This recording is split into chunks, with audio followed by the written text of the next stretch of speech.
Ponytails podcast. Here we go.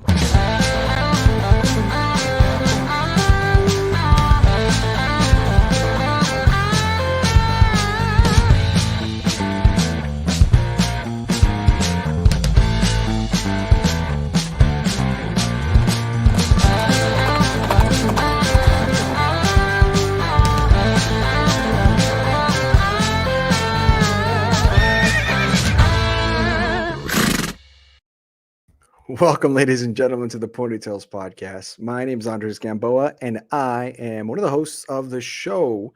If you don't know what this is, if this is your first episode, well, first of all, thank you for being here. I'm super excited that you're here. This is a fun thing that we're doing. We've been doing it for a year and a half, and man, I am blessed with how the show has grown. But this is the Ponytails podcast, which means it's a show where we interview people who sold books door to door for 80 hours a week over their college summers for college credit and for some money to pay their way through school. It was an internship that's like one of the oldest internships in America with Southwestern Advantage. And we are 112 episodes in of just crazy fun stories, inspirational stuff, motivational stuff. Hope you like it. If you do, subscribe, follow us on Instagram. Make sure you guys support us any way you want to. And keep following along the episodes we got coming up next. We got some pretty awesome episodes as well. Lester Crafton is this weekend. He's on with Nick DeVerde. And then we have some other big names coming up along the way, as well as people you may have never heard of. But regardless, one of the things we found is everybody that we've had on the show has had some really cool stories to share. And I feel honored to have learned something from everybody so far. Now, some announcements this weekend. We're going to be, actually tomorrow night, I will be in Nashville at Lee McCroskey's house. So if you haven't heard about this, you can still RSVP if you are in the Nashville area and you want to come out and party with us. It's not a crazy party, but it'll be like a beer tasting that we're launching. We're launching our own beer. We're still working on ways to get it to different states as we're trying to get all the licensing in place and everything for that. But in the meantime, we're promoting it, and by providing it for free for people to come and just mingle, join in some fun, hear about what we're up to and what the podcast has in store for everyone. And so we're kicking that off April 22nd. That's tomorrow night at Lee McCroskey's house at 6 p.m. If you want more information on how to RSVP, there will be a description on the episode link below. And it'll just literally say, for Lee's house party or for the beer tasting, click here. And you'll click on there. It'll take you to the RSVP form so you can fill that out for sure. A couple other announcements, big old shout outs to some of our partners. We're starting out with Cardinal. It's with Quentin Roberts. He's a 7-time summer book guy. They work with Cardinal Senior Benefits. They started 4 years ago, and it was started by Pedro Vega and Nick Dale. And they're building a crazy awesome team. They've doubled and tripled their growth over the last few years, and they're doing it again this year. So pound for pound, they have some of the best and probably the best production per agent for final expense than any other group in the country. They have zero cold calling. Everything's all warm. No more door knocking. No more calling someone you don't know. And they work about 25 to 35 hours a week. They're doing a big heavy push for recruiting. So if you guys have somebody that you want to refer, whether it's yourself or someone else, it's a book person. If they get hired, you get $500 bonus, and you get your paid trip for you could potentially get your trip paid for BIZZLER. We're also brought to you by Metscher. Now, if you're like me, one of the things that you miss about being in Southwestern is just the ability to make a lasting impact. I look back at my brother and his wife and his kiddo, and that was an impact that I was able to make on them. And Steve Thaddeus made an impact on me. And the reason that's important is because you're teaching people something that they probably won't learn until their 30s or 40s or 50s, if at all. But if you want to be the person that makes a kind of impact on people like that, you need to work with Metscher. And Will works with us. He's coaching us. And if you don't know, he's working with Southwestern Consulting. You probably already know what that is. But the cool thing is he's one of their best coaches, one of the most successful coaches that they have. And so he's hiring people to work with him. Every one of the coaches that he works with has earned over 6 figures and built an incredible career, creating a lasting impact and changing people's lives the way we could do it back in the book business.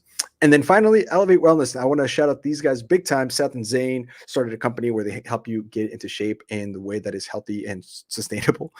So if you've ever struggled with getting healthy groceries, staying consistent, or even just like getting into a good rhythm at the gym and trying to figure out what workouts to do instead of just wearing shorts at the gym, Sometimes you just go there to wear shorts. If you don't want to do that anymore and you want to get an actual good plan, these studs are going to be there for you. They're going to help you stay accountable, both mentally, physically, emotionally. And they decided to do it with Elevate Wellness. Our team has been using them for months and we're seeing great results. My wife is super happy about it. So let's get you in touch with them before you come to BIZZLER or before the summer starts if you want to get into that right fitness level, so you can elevate your mind, your body, and your life with Elevate Wellness. And so now it's time for me to bring up our guest.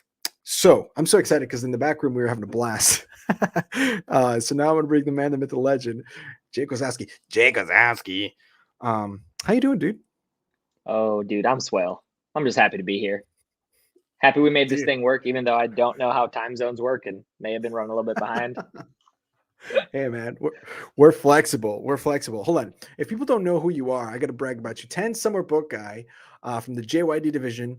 And when I asked you what the biggest thing that you wanted to share from a Pride moment, this is what you sent me. Now, if you're listening onto this, I'm sorry. You should probably pause and then go to YouTube and go to about 6 minutes in and check this out. So you were the February edition of the Speedo Amigos calendar shoot that was in Mexico. Now I'm going to share this to the screen and here we go. Boom. Look at that. Look at that glory. Wow. This is what more do you want for Valentine's Day than that? Dude, February is the best month. It's the only thing that's bad about this is that it's only 28 days of you on the wall. That is a big bummer. So this is the man that we're dealing with. Just to kind of set the tone as to what episode we're looking to have here.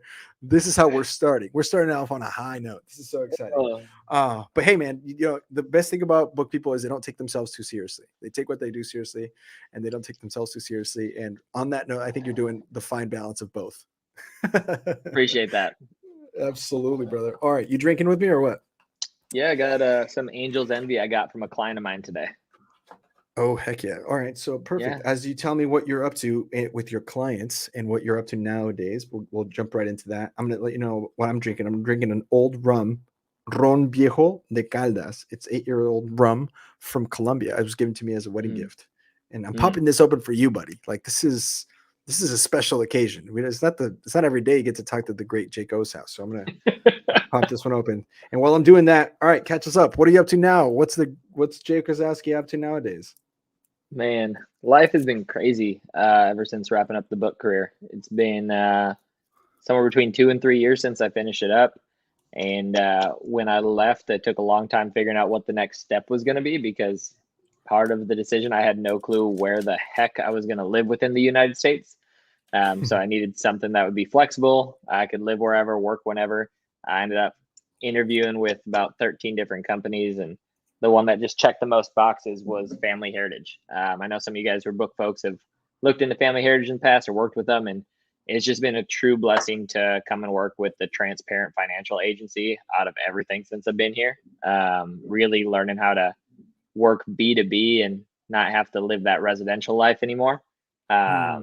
That's literally today. I knew I had the podcast coming up, and Andre said it'd be good if I had a little bit of liquid courage in my system. So I made a point to put a couple liquor stores on my business run today. Signed the owner of a liquor store up and rewarded him with good coverage and me buying a bottle of Angel's Envy for the call tonight. Heck yeah. I love it. Man. Now, dude, if someone's been living under a rock, can you tell us what like Family Heritage is, maybe a little bit about what they do, like what your day-to-day looks like and how you help people out? Dude, I love my job. I mean, I've been in sales my entire adult life. Started it with Southwestern as a freshman. And even before that, I did sales jobs, like just random freaking sales roles. I mean, I even cleared out books from my backpack in middle school so I could fill it with bags of chips and suckers and sell them to kids on my school bus. Not that helped my academics at all, but I made some money. But Hustler. It's so cool working with Family Heritage and getting to sell a product that I finally get to sell with 100% clear conscience. We do supplemental insurance where if someone gets sick or hurt and can't work, we make sure they can still get a paycheck. And what's so unique about what I do versus other types of insurance is if someone never needs to use it, we refund all their money to them. Literally 45 minutes before I hopped on this call, we got a video of a woman who just got a return of premium check for a cancer policy that she never had to use and got $18,000 back and just bawled her dang eyes out because she had no clue that money was coming back to her. Wow. I love it. I get to work business to business. I go and meet up with business owners and managers and talk about protecting their employees. Walked into a county office this week where the county HR director, I walk in and mention family heritage without knowing these guys knew who we were. And she goes, "Are you my new family heritage agent?" I go, "I guess so. I can be." Apparently they've had us for 10 years and they offer 2 other supplemental companies and we are the highest participation just because of what we do. I spent the last 2 years living out in Arizona. And also got to go spend my summers back in Minnesota where my family's at. So I was a 28 and 29-year-old snowbird. That was pretty neat. And how neat is that? Pretty neat. And actually in the last couple months, I went from living full-time in Arizona to moving myself out to Kentucky, where I'm spending most of my time building my agency and get to go spend about 1 week a month out in Arizona still, which does not suck. And I get to write it off because it's technically for business. Of course, it is for business, as far as I'm concerned. Last time, yeah, buddy, you were going to Arizona for business. So hey, hell yeah! Saw my aunt there. She goes, "Hey, I just got a cancer screening. You probably owe me money." I go, "Tax write-off." Wrote off the whole week. Thanks, Tracy. Shout out to Tracy, dude. That's awesome. All right, well, let's cheers, and then we can get into some more questions.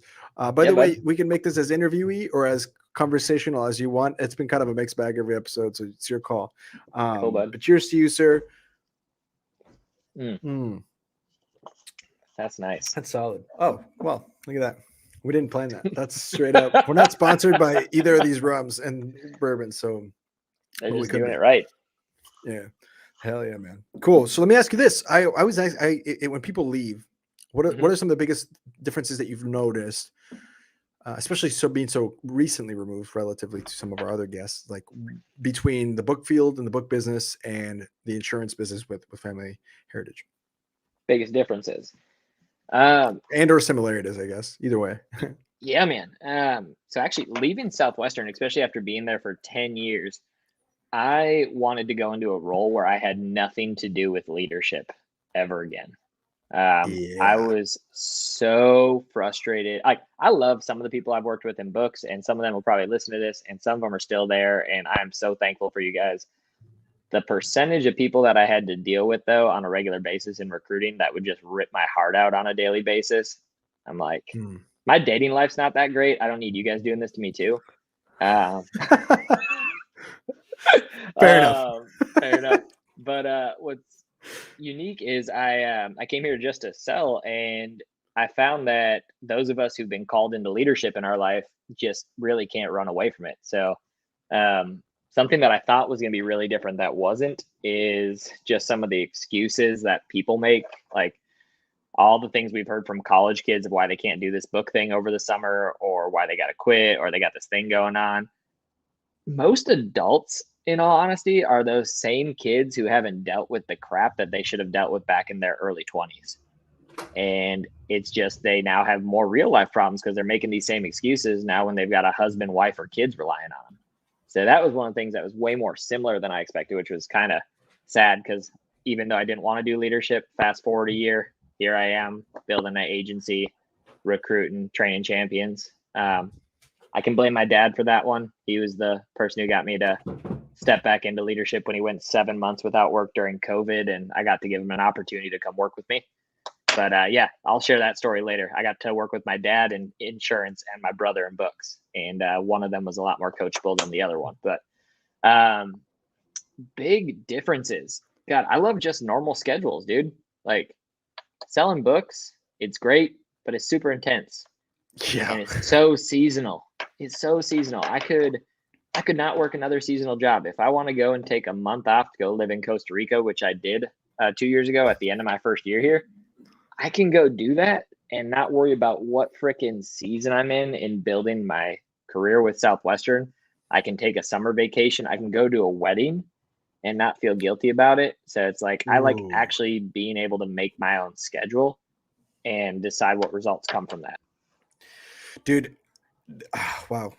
How do I even start with what you just said? Like, honestly, the thing that struck the chord with me the most was the recruiting aspect of like not having to, because like, oh man, I mean, where do you begin? The kids that don't believe in themselves as much as you do, the kids who believe in themselves, who you believe in, but their parents don't, the ones that are just like leave you hopeless a little bit for the future of society, where you're like, wow, you can't even make it to a meeting because you couldn't like not be sober or whatever for something that could change your life. How are you going to like vote and have children? Like I yeah, and maybe it's just the age of college kids, but either way, when you leave, you're like, whoa. I understand that for sure.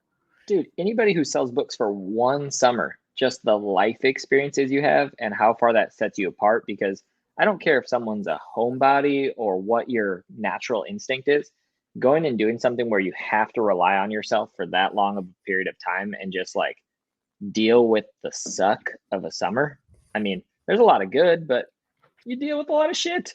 You eat that shit sandwich. That's the deal. Yeah. One bite at a time. But you learn so much shit. I had a team in books my 5th summer. I remember I had 5 kids on my team, and out of them, one of them had never made their own sandwich before. One of them had no idea how to make pasta, and the other one had never put gas in a car before. I changed these turds' lives. How? I mean, like, God. I don't get it, man. Dude, Yvette was telling us like the first time she drove in an interstate was on her way to her first summer.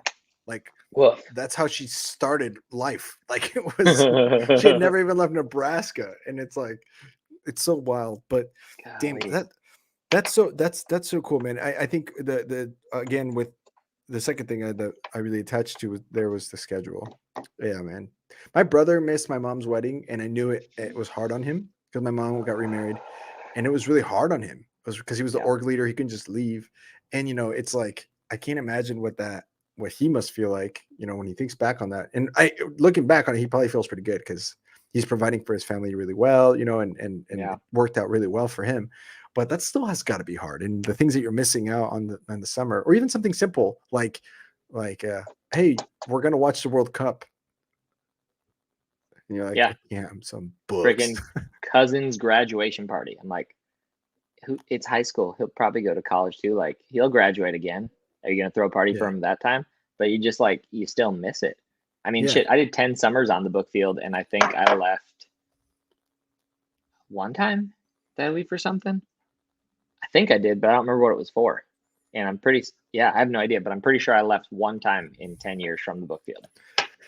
That's wild, man. That's wild. So, all right, cool. So then on that note, on that same note of like the things that you miss and the flexibility that you have now more, what are you finding that is a proper schedule? Because like that's another thing is you get so ingrained in your head that 80 hours a week is it's like, that's what a real person that actually works. And so when you go to a regular job, quote unquote, right, to a different job, you're like, I can't sustain 80 hours a week. So what have you noticed as far as like the scheduling, and what things have you found that work best for you to, help you succeed?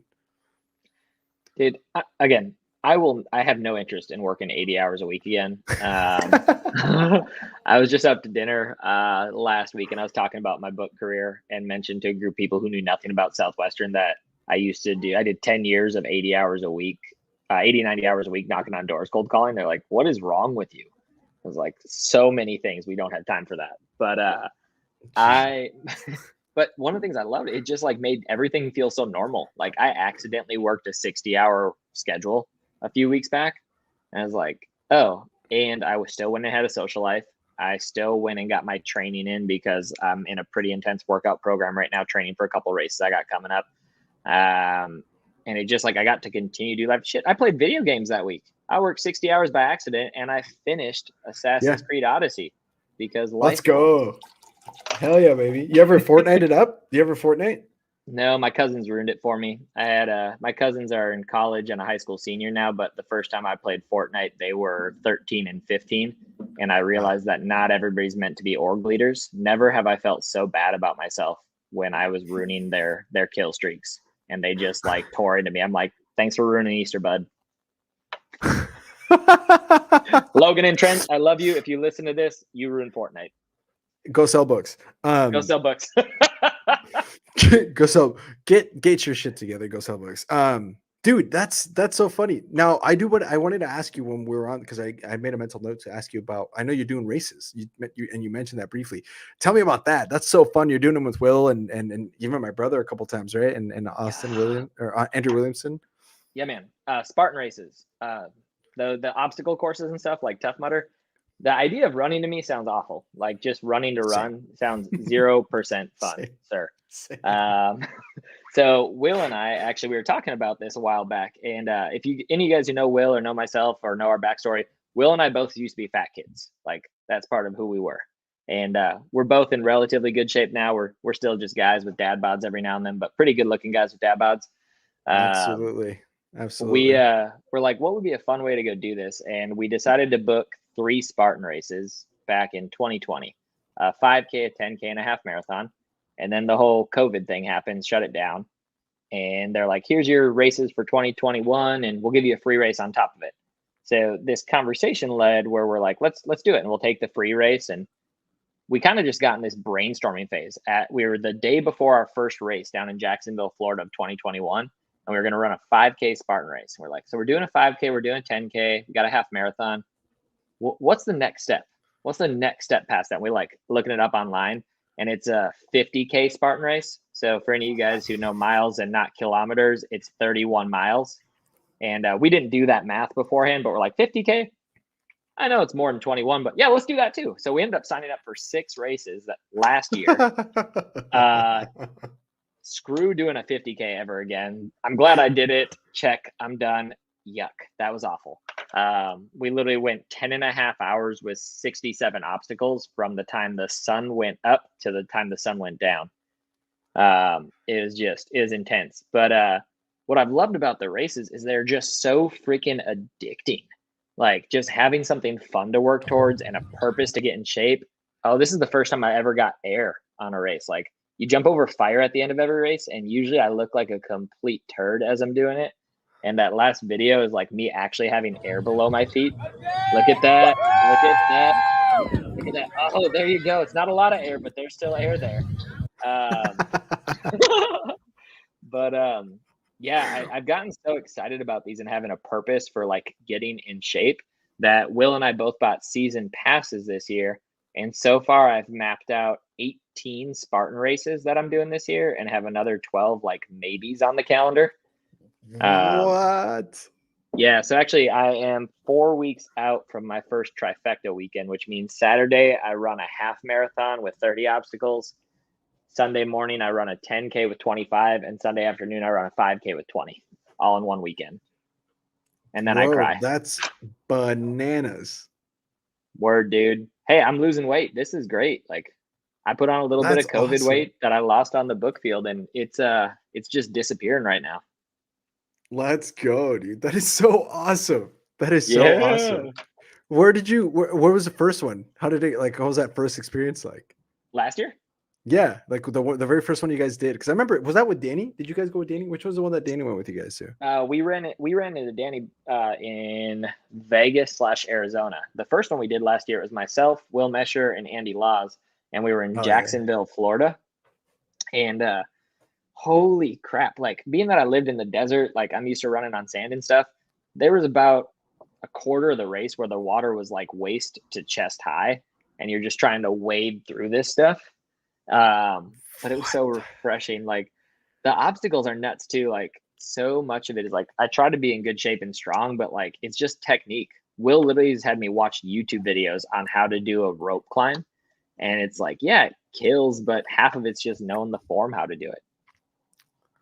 That's what I couldn't write. I mean, if someone put a gun to my head and said, "You're gonna die unless you climb this rope," I'd be like, well, can I call my mom first? Like, I'm dead. Like, you got pretty strong legs. It's more leg work than upper body work. See, I wouldn't even know. I would have to YouTube it beforehand. But if you caught me dry, I'd be like, I have no idea how to climb this rope. Done. I try to use my lats all the way up and burn my hands. That's crazy, dude. And then you did a 31 miler. Yeah, Bananas. I was by far the worst in shape of our team. When I showed up, it was me, Will Metscher, one of his coaching clients, James Wheeler, and then Peter Varberg.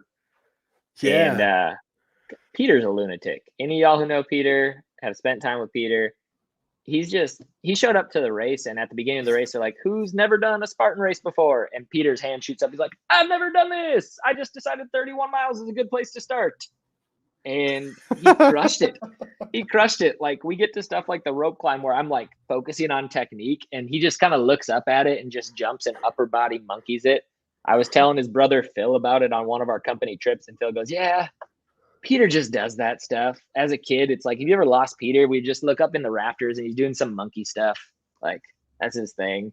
Some people's kids, man. Some people's kids. Golly, that was intense. Like, I made so many noises that I didn't know my body was capable of making during that race. Like, my team, they were like, Jake, we could find you at any given point because of all the noises you were making, and so could everybody else. I tried a new supplement the day of the race, which you should never do first day. Like this thing called Martine that Jordan Chappell, my running coach, told me to try. It's like this drink that turns to gel in your stomach as it's in there, like solidifies. And I felt like I had to vomit for the first 12 miles. So like that was pretty awful. Dude, why? And yeah, so this is me selling you on Spartan Races. You got puke for a long time. This is like when you neg sell someone on a summer, like it'll be great, but you're probably gonna get a gun pulled on you and a dog's gonna bite you in the kneecap. But I'm in. Give my PSL it. It's gonna be good. And then what was I literally found like this weird second wave on the second half of the race, because literally halfway through that long freaking race, you have a bucket because you go through the same course twice. And you just have to, like, halfway through the race, you change your shoes, your shorts, everything, because you're just like coated. I caught a second wind on the second half of the race because I didn't feel like I had to puke anymore, and would just like randomly take off sprinting and like yelling at people in front of me uncontrollably. If I was your ringtone, you would never let your phone ring for more than a half second, because it'd be like, I don't want anybody to hear that.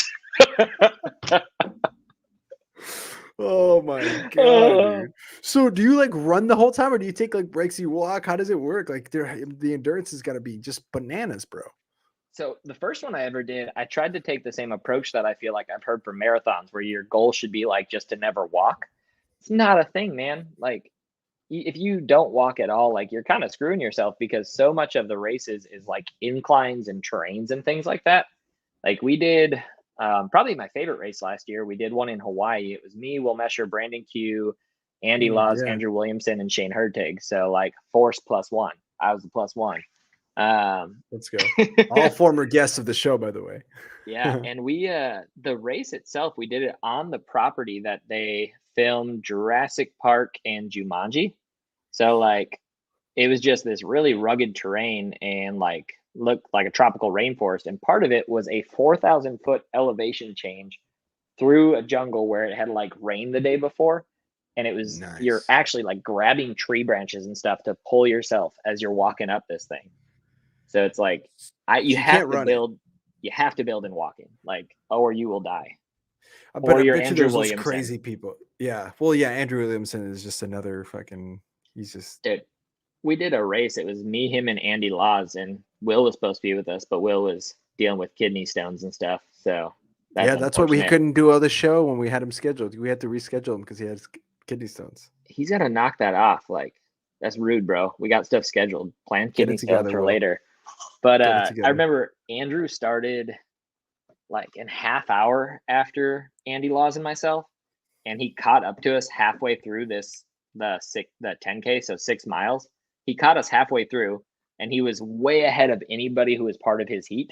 And you could tell he was getting like antsy because he's like, someone might catch me, but I'm trying to be a good friend. And someone from his heat passed him, and we're just like, Andrew, go. Oh like, boy. Yeah. Don't wait on us. And just tore off. Andrew, it's. Oh, dude. Okay. So this is not part of the, like, again, we're tangenting. I love Andrew Williamson. It's fine, bro. It's fine. He's going to be cool with me telling this story. To give any of you guys who don't know Andrew, like the preface of how competitive this man is, if you didn't listen to his, there was once me and Corinne Hauser were talking about something, and it was just something really trivial. Like I think we were playing a card game on Sizzler, and we needed one more person, and we literally just couldn't get anybody to join us. And like, I've spent enough time with Andrew. I know what gets him. I know how to push his buttons, and he knows I know, and it's real fun. And So if I'm you like, know, it's fun. Yeah. oh, I go, Corinne, watch this. I bet I can get Andrew over here. I go, Andrew, come here. He goes, what's up? I'm like, hey, bud, there's something we're about to be doing over here. You're not going to be interested in it. It really just needs people who are extremely competitive, can be focused for a long period of time. Just like, it's really nothing you'd be interested in. It's just gonna be way too competitive, and you'd probably hate it because we're probably going to be getting at each other. And like, yeah, it's not your deal. Talking and shit. He goes, oh yeah. He goes, if it has anything to do with being competitive or dialed in, I'm in. And just like sat down, and Corinne just lost her shit. It was like, he had no clue what he was signing up for, but calling his ego out, he was like, I don't care what it is. I will beat you and your whole family at it. It is the funniest thing too, because it's like over the dumbest things, dude. It was so funny. So funny. God. And then he'll go do a million push-ups, and you're like, never mind, bro, you're good. You're good. Do your push-ups, you beat me, you win. Gosh. Love it. I just texted him the link. I'm talking about you right now. Oh man. God. Love that, man. I spent time with him in Missouri because I lived in Missouri for like 6 months. And so we were working at the same shoe store, and like we were living like we would get wings, and we went, oh dude, you should listen to that episode. If you haven't, to his episode, we talk about when we went to St. Louis to watch Cards play for a game, and then we went out. Bro, the funniest night, one of the funniest nights I've ever had in my life. It was such a funny day. Oh man. He's such a good person too. It just comes from such a place of innocence too. He's just like, he does. If you talk about someone who just like has come so far in their book career, like he just has gritted that shit out and has applied so much what Southwestern teaches to life. Like he's fit, he's got goals, like, and he's got a great freaking sense of humor. Like he's just a goob. And a good laugh. He's a stud. We love you, Andrew. If you're listening to this eventually, if you listen late, let's do it. The toast to Andrew. Hey, yeah, buddy.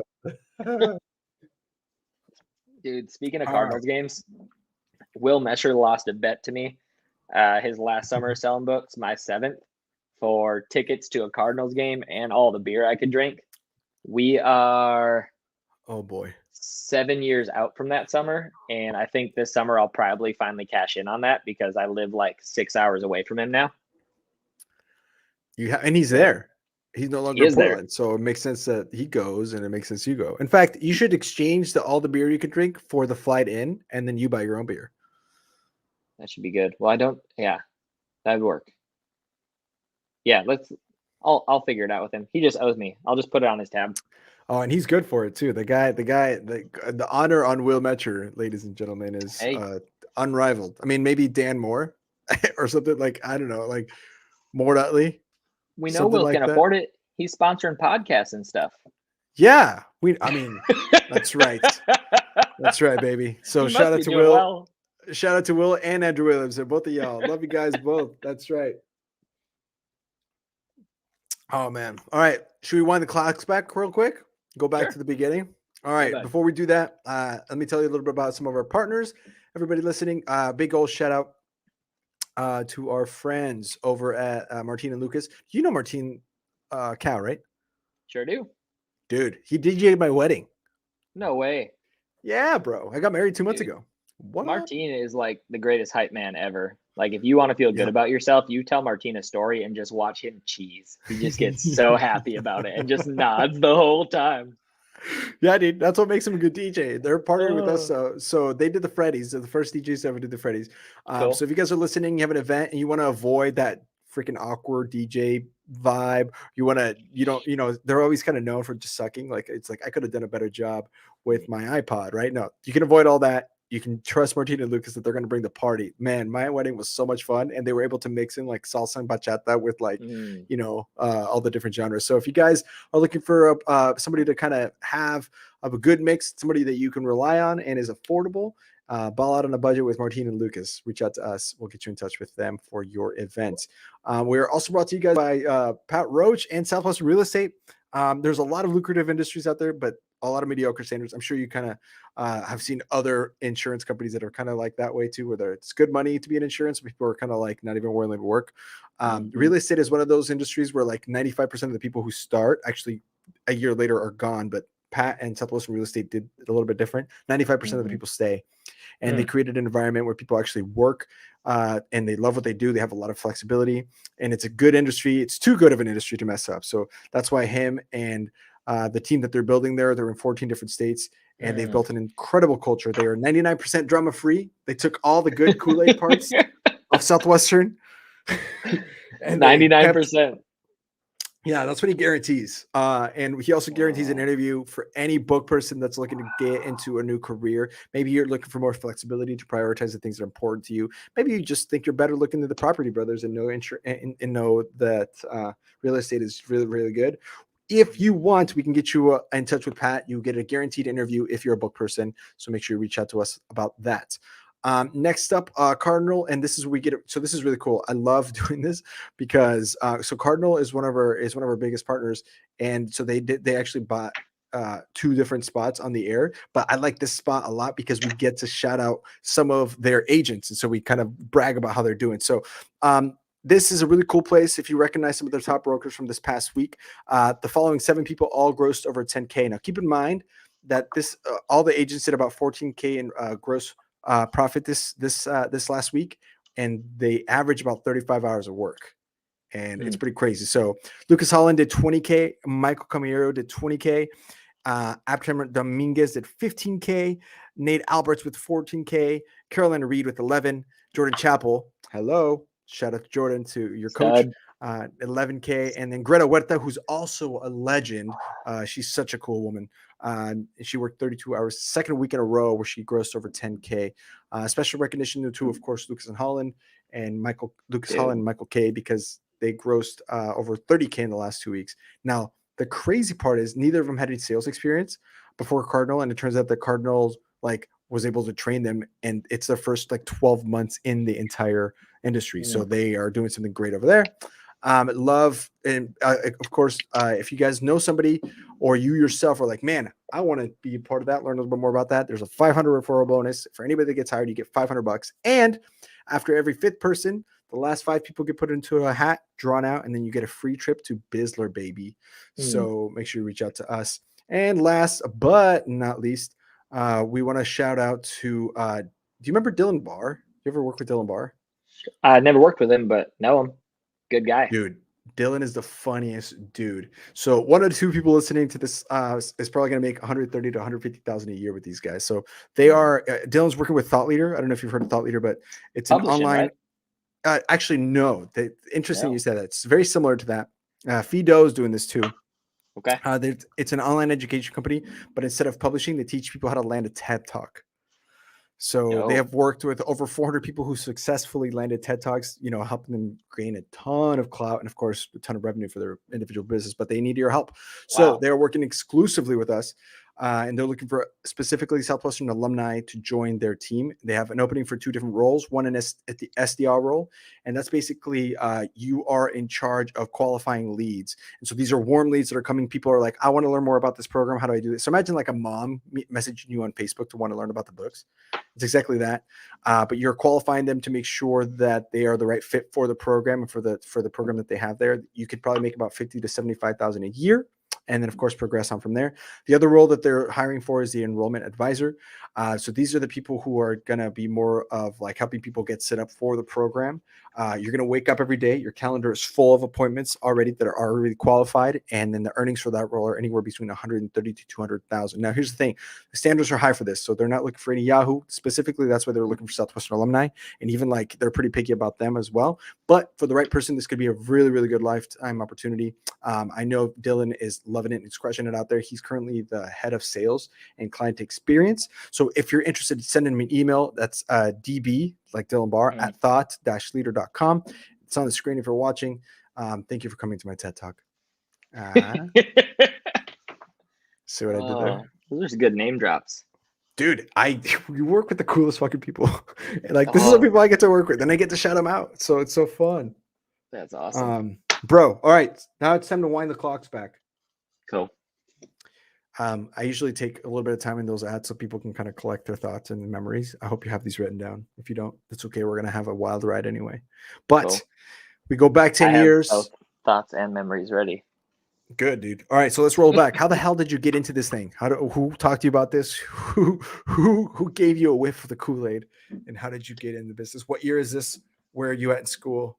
Let's go back. Dude, so freshman year of college.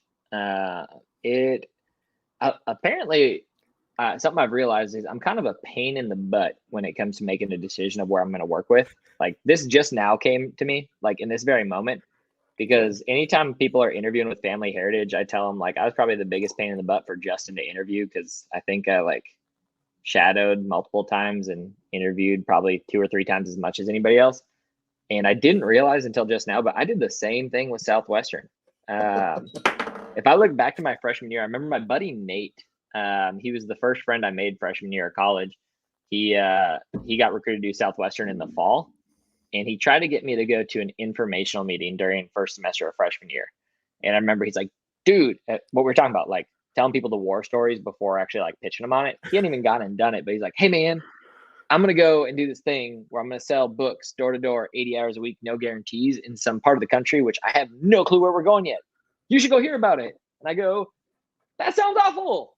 No, I'm going to go back 2 hours south from here and hang out with my high school girlfriend and like work at B-dubs and stuff. That's my plan because that sounds fun. And I just straight refused. I would not go to an informational meeting. That sounded awful. I had no interest. Sorry, bro. Fast forward to my second semester of college, freshman year. I had a really fun first semester of college. A lot of fun. But sometimes when you have too much fun, your grades aren't super good in college and they take scholarships away from you. Nate reapproached me during second semester of college. And to preface where I was at this point in my life, like I came out of high school, good grades, got a whole bunch of scholarships, dean's list, all those fun things. My first semester of college, I skipped most of my classes. I didn't do great with holding myself accountable. I ate what I want. I drank 4 nights a week minimum. Wow. And smoked the hippie lettuce a good bit, which was a new experience for me at that point. And I got a 1.1 GPA my first semester of college ever. Dude, you almost have to try. Now I flunked out of college for a little bit there, so but you have to try to get a 1.1. Yeah, it's impressively bad, is what I tell people. It's almost like, as impressive as a 4.0. You're like, wow, dude. I went and talked to my advisor about it, and he's like, "You got 2 options: either you change majors, or you drop out of college. That's kind of where you're at." And I go, or I change advisors. And I did that. Candy, shout out. You're my girl. Kirk, you suck. Yeah, when I had that bad of those bad of grades, I remember like I lost all my scholarships because they were all academic. I was not in good enough shape to get athletic ones. Like I'm still not in that great of shape. I just try real hard. I just needed a big change in life. And I remember Nate, he approached me about it. We were walking down the hallway of the University of Minnesota, Duluth. And if you guys know Duluth at all, there's 2 big hallways where you see everybody at the campus within a day because it feels like a big high school. And he's like, dude, come to this meeting with me. And I'm like, no, I'm not going to do that. He didn't even say what it was for. I just was closed-minded, just like not a buyer. And I'm like, what's it for? He goes, it's that internship I was telling you about. And I'm like, I knew I should go hear about it, but I'm still like, no. He's like, what are you going to do? I'm like, well, I just finished actually going to Clash, but I'm headed up to your dorm room to go play Age of Empires right now because that was kind of my deal. I would go and play Age of Empires. Raise your hand. Which, by the way, is a great game. Dude, like, don't blame They need to revamp it. They need to revamp it. I sent Danny. Sorry for this tangent, everybody. But I sent this Danny, is a great tangent. I don't know what you're going to say, but I'm in. Oh my God. I think I'm going to send this to you right now. Actually, while we're here, we can do whatever we want. So we're at a bar having a beer. That's the vibe. So, sorry for people listening but actually, if you're listening and you know Age of Empires, this is actually also for you. We're not sponsored by Age of Empires, but we could be. All right. I'm going to send this to you right now. So they came out with an app that is Age of Empires. No. I believe. Oh, no. Unless this is a total fake, but I'm gonna send it to you, Jake. Oh no. Oh, I know. I'm like, I sent it to my brother. I'm like, dude, I don't know if I can continue to be productive anymore. I was making So- money again. So I just sent it to you. It's called Imperial Rising Civilization, and it's literally Age of Empires, but on an Okay. app on your phone. I've seen the advertisements for this thing. I'm skeptical. I think I've tried to download it before and it was not what I expected. Just because like the same interface on a phone or iPad, it's not the same as having a mouse and all the different things you can do. Dude, I could be but wrong. If it's real, I've but been- if it's real, oh my god, can Dude, you imagine? I've been wrong once before, so there's a chance this could be the second time. But I hope you're wrong. I hope you're right, because that means that my productivity will stay normal. Here's the thing: Danny and I, like 3 years ago, each went and got PCs because you can't play Age of Empires on a Mac. So we Nope. went and literally bought like some cheap PCs, and then we just played. I mean, it was dangerous. It's such a great game. Dude, Oh my gosh! So I don't blame you for that telling was me. literally. Sorry, bro. I would play Age of Empires in his dorm room until he would kick me out at night. Like I decided I was going to stop drinking as much, and I transitioned to playing a shit ton of video games. And it Nice. would be like 3 a.m. and he'd already been sleeping for an hour and a half with the lights off. And he'd wake up, he goes, "You're still in here," and then kick me out. And that's when I would stop playing at night. So I was in progress of going to his dorm room to play this as he was on the way to an info meeting. And he goes, "Dude, if you don't at least come hear about this thing, you can't play video games in my dorm room anymore." Oh. So First of all, what a friend. great friend. So I'll share the rest of the story, but I literally sold books because of Age of Empires. Like Age of Empires changed my life. That's how emotionally attached I am to this game. But dude, is it the second one, Age of Empires 2, by the way? That's probably the best one. yes, That's the best one. It's the best one. It's the one that has the Aztec conquest package and the conquistadors one. I think that's 2. Oh baby. It's Oh, fire. baby. As the kids would It's say, so it's fire. It's But litty. I So heard the you kids go. say that too. I go to this meeting and I'm totally the kid, like arms crossed. I'm going to work at B-Dubs this summer. Like I'm pretty certain I was wearing Zubas, which if any of you guys don't know what Zubas are, they're like really ugly striped Ziva sweatpants that I still have 12 pairs of. They're great. They're so cozy. I'm pretty sure I was wearing Zubas and a cutoff sweatshirt when I went to this info meeting. Ideal. Yeah, and I wore cutoff sweatshirts because I had big arms and was insecure about my tummy size. And I walk into this meeting and there's a bunch of college kids hanging out, and then one older dude who looked better than any of us. His name was Tim Ritzer. Oh baby. He's Yeah, a big fan of the show. Oh my God. I walked in and Tim Ritzer running the info meeting. I'm like, there was no hope. Like I was meant to sell books. I'm like, this guy has so many things that I don't have that I want, and my best way to get them is probably follow this dude. And he just like his rapport building in there. He's like, "Oh, you're from Coon Rapids, cool. Do you know Tracy and Jody?" I'm like, "Yeah, they're my aunts." He's like, "Cool. I dated one of them," or something like that. And then some kid next to me, he's like, "I'm from Bumfuck, Iowa, Bumfuck." And Ritzer goes, "Oh, the Kennedys, they own the pharmacy on 2nd Street." And it's like, boom! How does this man know everybody? It's like, I just want to be him. I just want to be him. And literally that conversation was a 180 from like, I don't care what it is I have to do to get to where this man is in life. I want it. I want to dig into that. But first of all, a shout out to Tim Ritzer, dude. Can you talk about a guy who runs, like, we talk about Andrew Williamson being super competitive and like that kind of dude. This man is what is he made out of? Fucking just graphite. Like he's so All of tough. It's so insane. He was telling me, Danny was telling me a story about how he went to the gym with a guy and it's a buddy, and he's like, "I'm gonna run on this treadmill until I break it. So I'll see you at the end of this." And he like put it on max incline, max speed, and just ran on that treadmill until it literally broke. And it's like, who is this? Just what? He's the craziest. It's funny that we're having the conversation about books and his name comes up. His name literally came up in a conversation last night at a dinner I was at with one other book guy and then 7 other people who had no clue how books worked or anything. And like the 2 of us guys just fangirled over Tim Ritzer. It's like he's twice our age and he's still in better shape, better looking. And like we were brainstorming what his skincare regimen was like. Like, I feel like I need to ask him. Yeah, he knows something we don't. That's what it is. He still does. He always does something we don't. The guy He's got is such just great hair. He's got such I great know, hair. dude. Look at this. Look at this shit. Look at this. This is. There's I no mean, hair. Keep the I hat would on, say bro. I would say cue ball, but the cue ball's white. This is a brown like Yeah. coconut thing. It's not even coconuts are hairy. That's not a coconut. That's just not. I'm just bald. Damn, dude. Okay. Yeah. I also texted him. I'm like, hey, we're talking about you right now. And he's like, Cool. is he live now? I'm like, yes.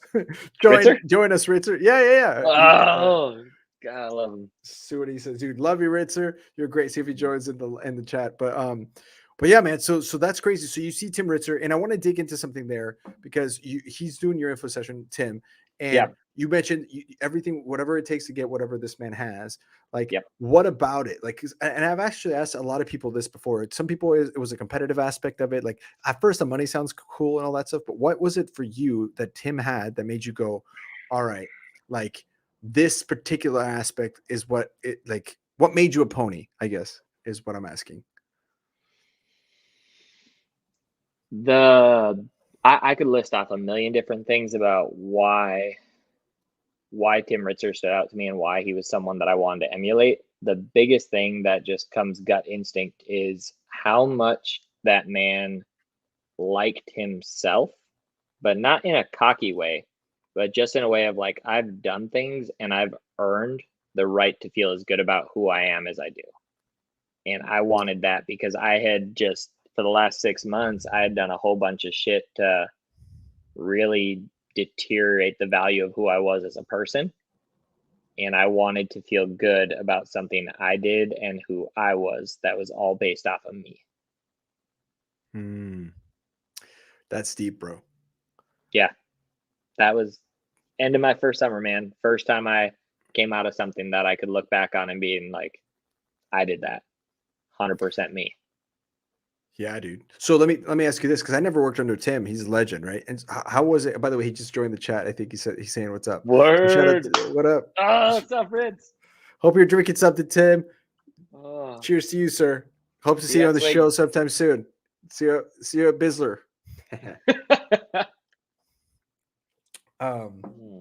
Which, by the way, the sign up for that deadline is May 1st.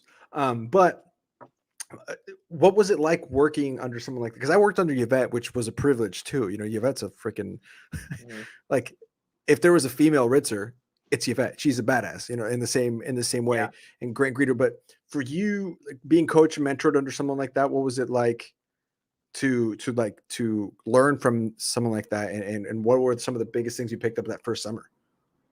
So, I mean, so working with any organization that Ritzer led, like, because AJ was my org leader, Groom was leading AJ, and Ritzer was our DSM. Any conversation you ever had with Ritzer just came with such a real buying atmosphere of like, you can do whatever you want with this information, but I'm only sharing it with you because it's going to be good for you and I know it works. And that goes back to what I said earlier of like, he earned the confidence in life that he has with who he is as a person and what he's done, that it's like, it's something that Groom does a really good job of too, of just saying what they actually think and believe. And it's like, take this information. If you use it, great. If not, like, it impacts my life 0%. Like, I'm gonna be good. And the reason that I bring that up and why that stuck out so much working with Ritzer is he actually cared.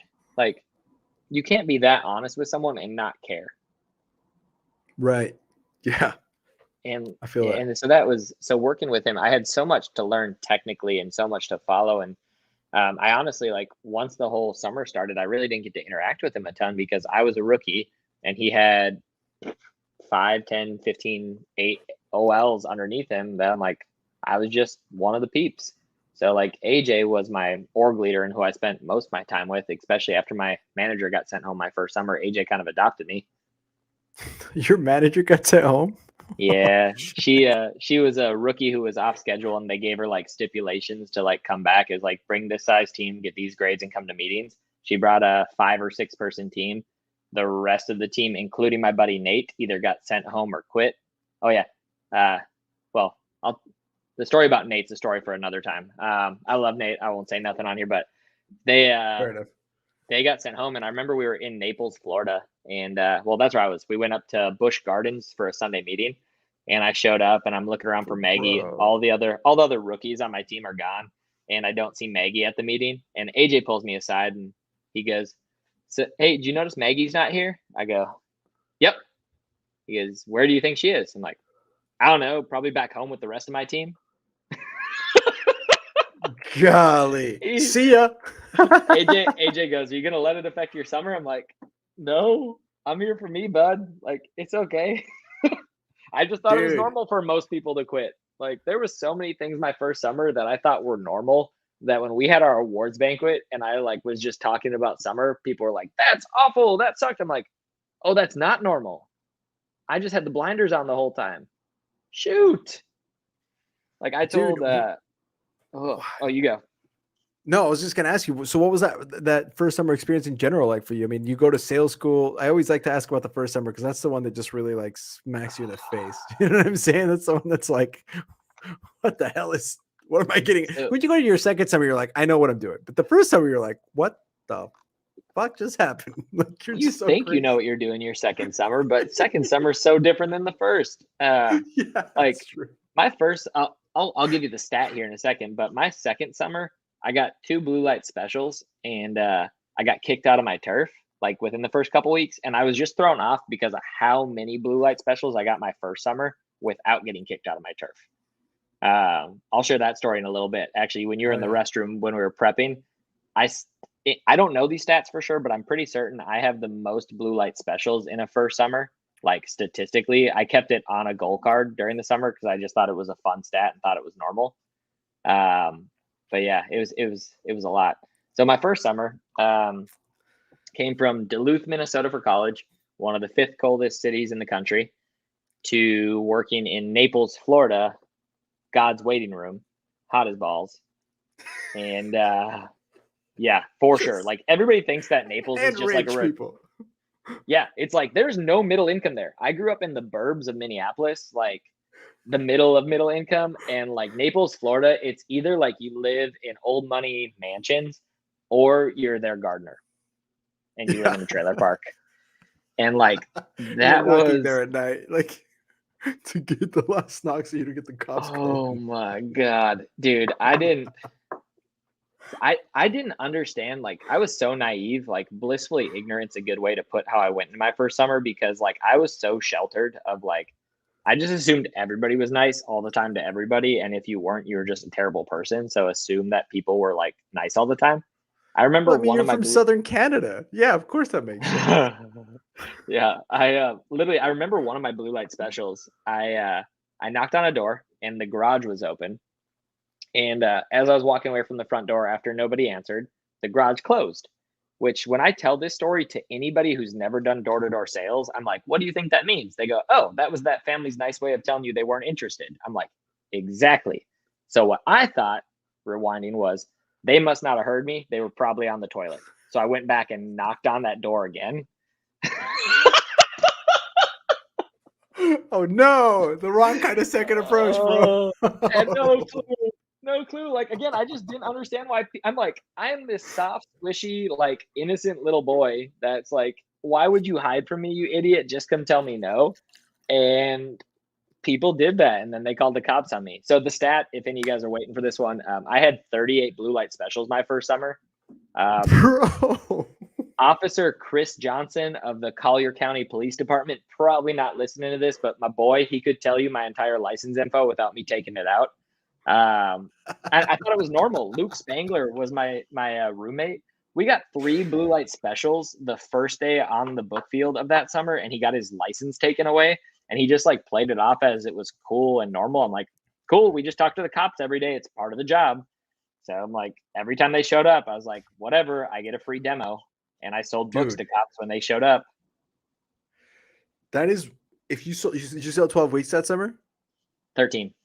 13. Okay, so that's 72. So that's 6 days times 13 weeks is 78 days. Divide that by 38. That is roughly 2 a day. Yeah, man. I got three day one of the summer, and then I also we'll get to this story a little bit later, but remind me to talk about delivery week when we get there, Andres, of my first summer, Okay. because that was fun, blue light specials. But yeah, so first summer as a whole, man, going from Minnesota to Florida, and I was, what am I? I'm 50 pounds lighter than when I started selling books right now. I had put on a bunch of weight in college. I drank a lot, ate a lot. I talked about that. But I went to sell books in Florida and didn't have a car. So I was a walker in Florida, Southern Florida, for the summer. Brutal. Dude, I lost 30 pounds on a bike that summer. Well, not a bike. I also had a stat for bikes. I went through 13 bikes that summer, one per week. And I didn't pay for a single one. It was all people just giving them to me. But now, I think there is we should start keeping track of these. Amy, if you're listening, our producer, we have to start keeping track of this because I think somebody has that record. Who was that? Was that Bob Brown? No, that was maybe Haynes Maxwell. Somebody told us that they went through several bikes because they kept getting stolen where they were working at. It was they were working rough neighborhoods and they kept getting stolen. They would go through a sit down and they come back outside and the bike was gone. Mine were just shitty bikes, and I broke them because I was a fat kid.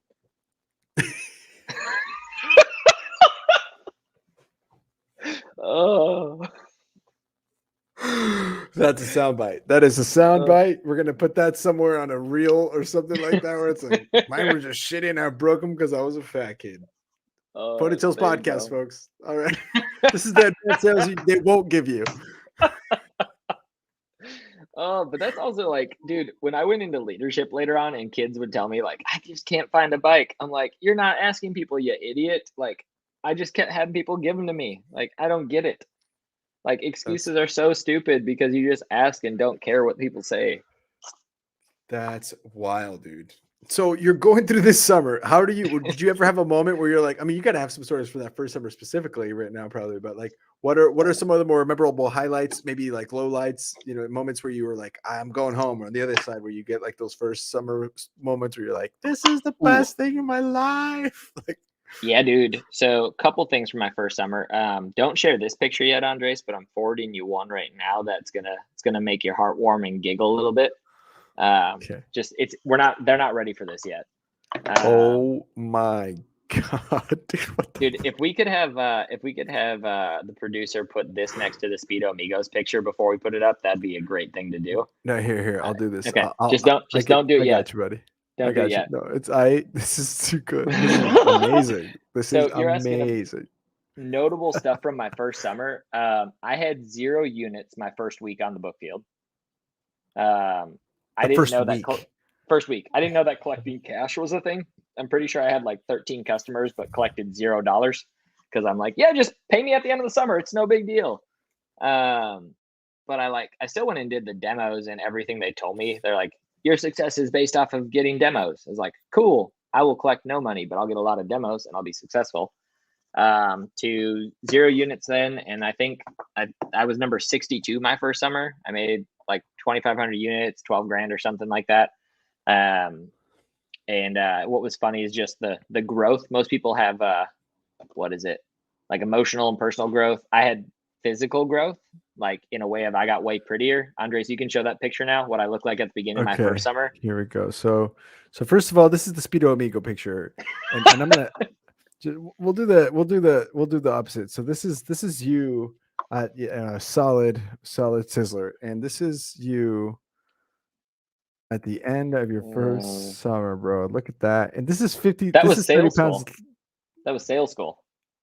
That was a sales school. Talk about glow up, bro. Look at it. 25 units, gross profit 12,545. If you're watching, again, we're an hour and 3 minutes in. I would definitely recommend going to our YouTube, hit subscribe. But while you're there, scroll forward to an hour and 3 minutes in. And check it out. You were on Dell units. Look at this. Minnesota Duluth marketing freshman. Dude, the funny part about this, Andres, so I was at Zach Benavides and Olivia Batchon's wedding a couple months ago. And I was talking to Abram Dominguez, who you just talked about earlier. He's one of my policyholders with Family Heritage, my dude. And he goes, we need to update it. I'm getting married here soon, so we should combine mine and my wife's policies. And I asked who his wife was. I'm like, I think I know that name. He's like, yeah, she sold books. And he introduced me to his wife. And she's like, we sold at the same time, but had no clue who the other one was. And I pulled up that picture and she goes, holy shit, I remember you. You got hotter too. Neither of us recognized each other because we look so much better than back when we sold books as fucking goobers. You guys took the "when it gets hot, I get hotter" mantra and dude, leveled it up. For sure, man. Like I literally still, so Dana Kitchen was my PIC for books for 5 years. And I still have his first year picture and my first year picture saved in here because like that man right now is in the best shape he's ever been in before. And like, he'll make sure you know about it. But when we first started selling books, it's like, yeah, those guys were fugly.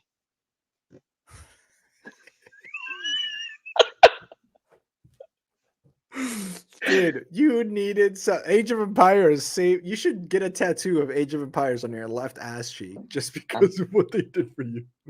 Thinking about it, bud. Oh man, if you lose a bet to me, we should do a bet or something. If you lose it, that's what you got to do. So we should do that. I'm in. That's all. We'll figure out what the bet is, whether either on the air so it's public and we figure it out, or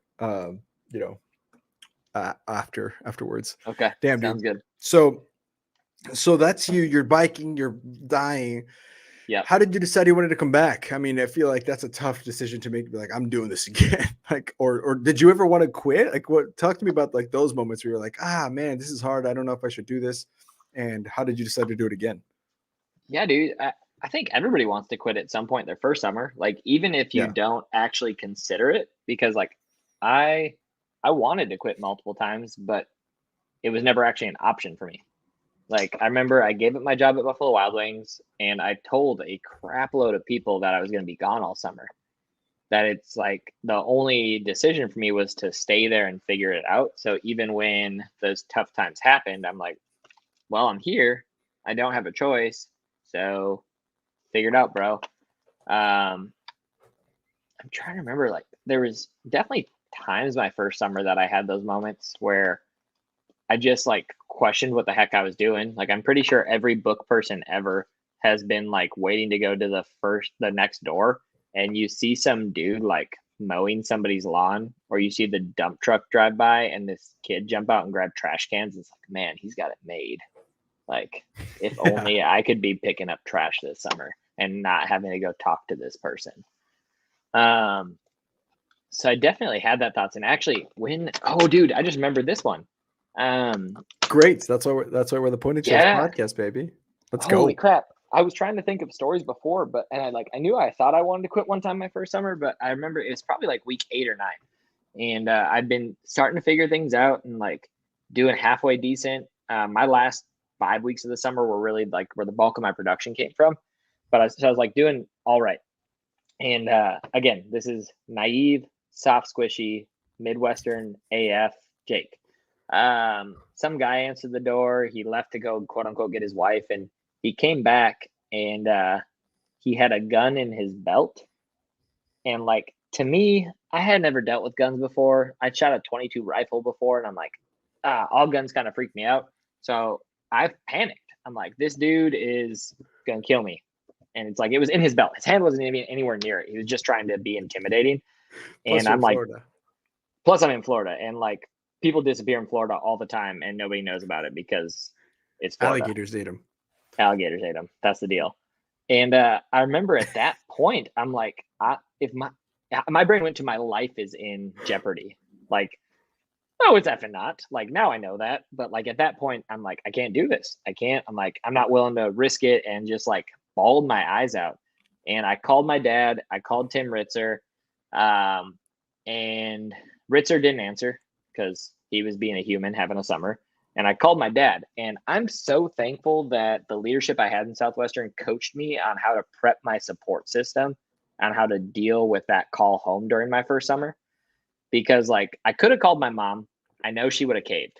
Kelly, I love you. You would have caved. You would have told me, come home. It's okay. You don't need to be there. My dad, he knew why I was there. he's always been the one that's a little harder on me. And like, I prepped him before the summer. I'm like, Dad, if I call you between these times, ask me if I'm in the hospital or I'm in jail.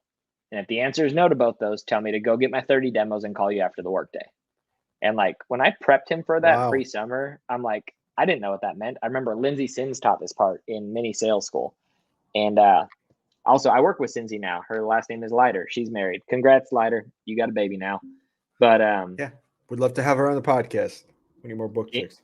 Incredible human. But yeah, I told my dad that, and when I gave him the call, like, he went back to his training. He goes, Jake, are you in the hospital? I'm like, no, Dad, but. And as I started talking, he goes, no. Are you in jail? I go, no, Dad, but. And he like, no. He goes, go get your 30 demos and call me at the end of the day. And this is after I started like crying and telling him what was going on. My dad hung up the effing phone on me, and then he started crying. He started crying on the other end of the phone after he hung up on me. Like, any of you, like, the amount of book people who are listening to this right now who know Mel, like, Mel is the book man who never sold books, like, should have been. He's hosted book kids. He's come on checkout multiple times. Like, my dad is my +1 to all the things. And he just bawled his eyes out. And he called Ritzer, and Ritzer and my dad are like, they're homies now. They don't hang out a lot, but like have a very open conversation and friends. My dad cussed out Ritzer. He goes, I don't know the colorful words, but he just, all the colorful language, just let it out. Jake's this was happening, blah, blah, blah. This is what I did. Fuck this, blah. And I got a call from Ritzer, and he goes, Ritzer called me as I'm sitting on a curb still crying. He goes, so just got off the phone with your dad. He said you're having a tough time and had some choice words to share with me. Rich is just like, same shit as always, every summer. There's always one. It was just, no, he called because he's like, how do I help Jake, was the way my dad approached that. Because he knew that I was there for some reason other than just making a buck. Like, he knew I had a purpose for what I was trying to get out of that summer, which is the only reason he hung up on me. And he called Ritzer of like, what can we do to help him when he's at this point? And that was the only time I wanted to quit. But knowing that hang up from my dad, as much as like it sucked, I went and worked the rest of the day. I don't know if I sold anything. I honestly have no clue what happened at that point, but I called him and I felt really good about how I finished it out. And I'm really glad that him and Ritzer held me accountable to just doing what I said I would do. Because that was probably the pivotal moment in my summer when I realized nothing's ever as good as it seems or as bad as it seems. And things are only a big deal if you let them be.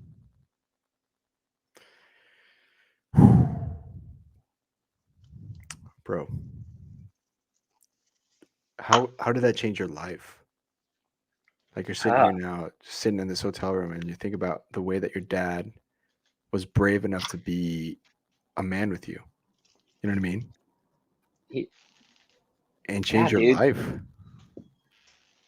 I thank him for it all the time. Like, it was the first time that I felt like he honestly respected me as an adult, because he's like, he didn't even say this, but the tone came off of like, hey, I believe in you. Just go and deal with it. Like, this is when we're cutting the cord. And again, I love my mom. She's probably going to listen to this podcast at some point. And she knows I didn't call her for a reason. Hey, Mom. Love you lots. You're being a mom. She's a mom. She's a good mom. Oh, she already had me send her the podcast link before we got on here. But it's like, I just needed someone who is not like, because I knew, like, and again, this comes back to when I said I wanted to quit, but I knew I wasn't going to. I called someone who I knew was not going to take my shit. Like, I just needed someone to tell me it was going to be okay and to go deal with it. And that was my dad. And like, wow. Yeah, it's pivotal. And it's just, I think it was Joe Rogan said this in something, that it's like, we all need to deal with a certain amount of suck in our life. Like, he goes, it sucks when kids have things too good for them, because we learn so much from the suck that we have, that it's like, my dad let me actually learn from my suck in that moment versus coddling me. Yeah. We got some good dads, bro. He's great. I'm telling you. My dad, I tell you this, I haven't told this story much, but I've told it in the podcast before, but I'll share with you because it just made me you just hit my dad's spot. My dad feels for a moment. And when I got recruited, people know this already who've listened to the show, but I got recruited Wednesday of finals week. So it was literally like, welcome to the team. We leave Saturday. Like, oh, cool. Yeah. So I call my dad, and there's no time to do the parent work, none of that stuff. You know what I mean? Like, there was no time to do any of that. And so I call my dad. I'm like, hey, so I just committed to this thing. I told him I was going to be there till August, and I don't even know where we're going. I know it's somewhere in like New York, I think. And I'm supposed to be selling these books. I don't really know the full story. I know that something I need to do. And he he asked me why, and I'm like, it's the first time I do get to do I choose something hard for myself, Dad. Because the story of my family, right? Danny's probably told you about, like, we moved from Colombia, and like it was the whole try not to get murdered thing and stuff. So, but I didn't choose that. Danny didn't choose that for himself. We didn't choose that. Like, it just happened to us. We had to deal with it. But this is the first time I had to, Dad, I'm choosing to do this for me. I need to know that I'm a man. I mean, you did this, right? I wrote this book. This is a story about my parents. It's not about me. I didn't do shit. But my dad did that. And my mom did that. And I need to know that I can choose to do something hard and also get through it. That I'm like you. And so I explained that to him. And he goes, all right, well, did you tell him you're going to be there till August? And I said, yeah, I told him I was going to be there the whole summer. He goes, okay. And you're sure you want to do this? I'm like, yep, I have to do this. He goes, okay. Well, do not call me in June or July about how you're looking for a place to stay, because I didn't raise a quitter. And I didn't raise a man that doesn't follow his word. So you go do what you need to do, but do the shit out of it and don't come back until it's done. And I mean, like, I was like, like, same kind of like what you're saying, like, he believes in me. Like, and you already know that they do, but this is a moment where, like, you're a boy and you're choosing to become a man, right? And same thing for women, right? Like, the girls become women in this thing, right? And boys become men. Like, it's a moment where you have to go freaking eat. That's why it was so hard to recruit Danny. You know what I mean? Because I dropped him off at his first house. And as a protective old brother, I'm like, dude, I know what he's about to eat. Like, I know he's about to eat some major shit. That shit sandwich that you talked about earlier. Like, and as a brother, you're like, oh God, like, what am I doing to this kid? Like, I'm responsible in a way for this, right? But at the same time, you're kind of like, I need you to do this because this is so good for you. Like you said, to go through something that sucks. And because it sucks. I mean, it really does. It really sucks. But that's what is important about it. Because why would it be easy, right? Yep. Like, if it was easy, everybody would do it. It's a stupid thing to think about. But anyway, yeah, you just reminded me of that call with my dad where he was like, all right, he's like, don't come home. I did not raise a quitter. Go do the shit out of it. I'm like, all right, Dad. So that good dads on our end, man. We got some good folks. I wish I had more of these conversations. I forget about some of this stuff because it was 13 years ago, and it's so easy to just, like, be present in life right now. I forgot when my dad dropped me off for sales school, like, to catch my ride down. He gave me an out. He gave me an out one last time. Like, he dropped me off in the McDonald's parking lot on the University of Minnesota campus, and he's like, hey, like, you sure you want to go do this thing for the summer? He's like, Buffalo Wild Wings will take you back. I can find you a construction job. Like, you're good if you want to stay. I'm like, no, I need to do this. He goes, okay. Don't come home till August. He's like, follow through on what you say you will. And I'm like, in my mind, I'm like, oh, whatever. I'm going to go and sell stuff. And, like, as I was in sales school, I'm like, hell, he told me not to come home till August. What a dick. What a dick. Wow, dude. It changed your life. It changes your life. Like, that moment. I mean, other people, Nate, right? And Tim, of course, right? But really, it's those moments in life where you had to make the choice. Like, you could have chose to come home. Like, he could have been like, all right, son, come home. And you might have listened. Who knows? Who's to say? And we can't talk about that Jake, right? But we can talk about the Jake now who's looking back going, my dad hung up on me, which at the time was honestly probably the hardest thing he could have done. Yeah, dude. But the best thing he could have done for you. I mean, the ultimate sacrifice of a dad or a parent, really, who's just like, all right, you know what? Like, it sucks. Dude, I'll put it this way. This is how hard it is. Okay. I have a dog. I have a 6-month-old puppy. Right? His name is Goku. He's the cutest thing in the world. I love the dog. He's awesome.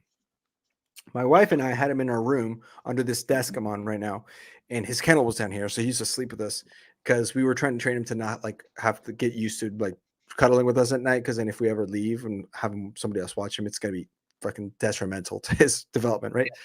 But we moved the kennel because I needed to reorganize my studio, and we moved the kennel to the living room. And the first night that we had to have him sleep in the studio, like I swear I'm making a point with this. I put him in the kennel, I close the gate, and I leave the door open so I could hear him. It's late at night, and I come back and lay down, and he starts whining, and I'm like, "Oh, I'm fucking. This is awful." That's a dog at a kennel 10 feet away. This is your father dropping you off to what's about to be a kennel on fire. You know what I'm saying? Like, can you imagine how hard it was for him to break up that call and just be like, go deal with it? Like how the feelings that he had to have when he hit end on that call. Dude, your dad's a man. So are you. Cheers to you, man. sir. Here's to me, and here's to Papa Mel. Papa Mel. That's right. Papa Mel. And Hot Rod, my daddy. Love you, Les. God. Yeah, he cried. Like, he went to 10 awards banquets and cried at every single one of them. He has so many feelings. So many feelings. My dad's the same way. we have good dads. We have good dads. It's funny too, like as I went on in my book field career, like part of why I kept coming back was to learn how to be a good dad and like be tough on people. And it's like I think like as much as leadership teaches you to be good at leading, like you literally are learning to parent. Like you're learning to parent other people who are pretty well your damn same age at one of the hardest, most pivotal points in their life. And like I was asking him for parenting advice that I directly applied to leadership in my years of leading in books. Yeah. Yeah. And on that note, and we've had this conversation, especially during couples edition in February, where we talked about married couples who met on the book field. There were couples that met because of Southwestern, but about like how, you know, how you're knocking and you're like, you meet a dad and you're like, I am not going to be that dad. On the other hand, you meet a dad, you're like, dude, teach me your ways. I need to be a father like this because you were amazing. Like, you know what I'm talking about? You learn how to parent. Things you didn't expect to learn. Do you have one of those dads that you remember that you're like, dude, that guy? I mean, if you don't, that's okay. But I have a couple that I could share. But dude, I want to hear about what that was like for you. Dude, I don't remember specific dads like that. I just remember like I was so thankful for the ones that I met that I made a habit of asking people who were either married for X amount of time or who had kids. I'm like, what's advice you could give 18, 19, 20, 25-year-old me who doesn't have kids and isn't married that will help me, or you wish you would have done at this point in my life? And like, it was so impactful just hearing that shit. Like I just moved to Kentucky, and I started this habit at the second half of my book career of having a follow notebook, where anytime I had someone follow me, they would write down like what they learned, but also just stories from the day. And like being 5+ years in, like I had people following most days. Like most of the time I was in the field, someone was with me. So these books are pretty full. And it was so cool literally seeing the stories that these kids had left who shadowed me of what they learned from people I talked to, like parenting tips, child tips, or just weird shit we ran into. And like, I just read through those books literally in the last 3 weeks and was just powerful of realizing what I learned at such a young age that most adults wish they knew. You're going to share some of those tonight, right? You're going to share some of this in a little bit, right? Oh, yeah, buddy. Damn right, baby. Yeah, welcome buddy. to the Ponytails podcast, bro. Oh, heck. I'm so happy you're here, bro. I was looking forward to this one. I was like, oh, Jake O's house is going to be a good episode. Golly, so man. Wonderful. It's funny because I thought of like notes and shit to share on here and like what I'd want to talk about, and then I forgot all of them at home when I left, and then I forgot what time zone I was in, and I was late.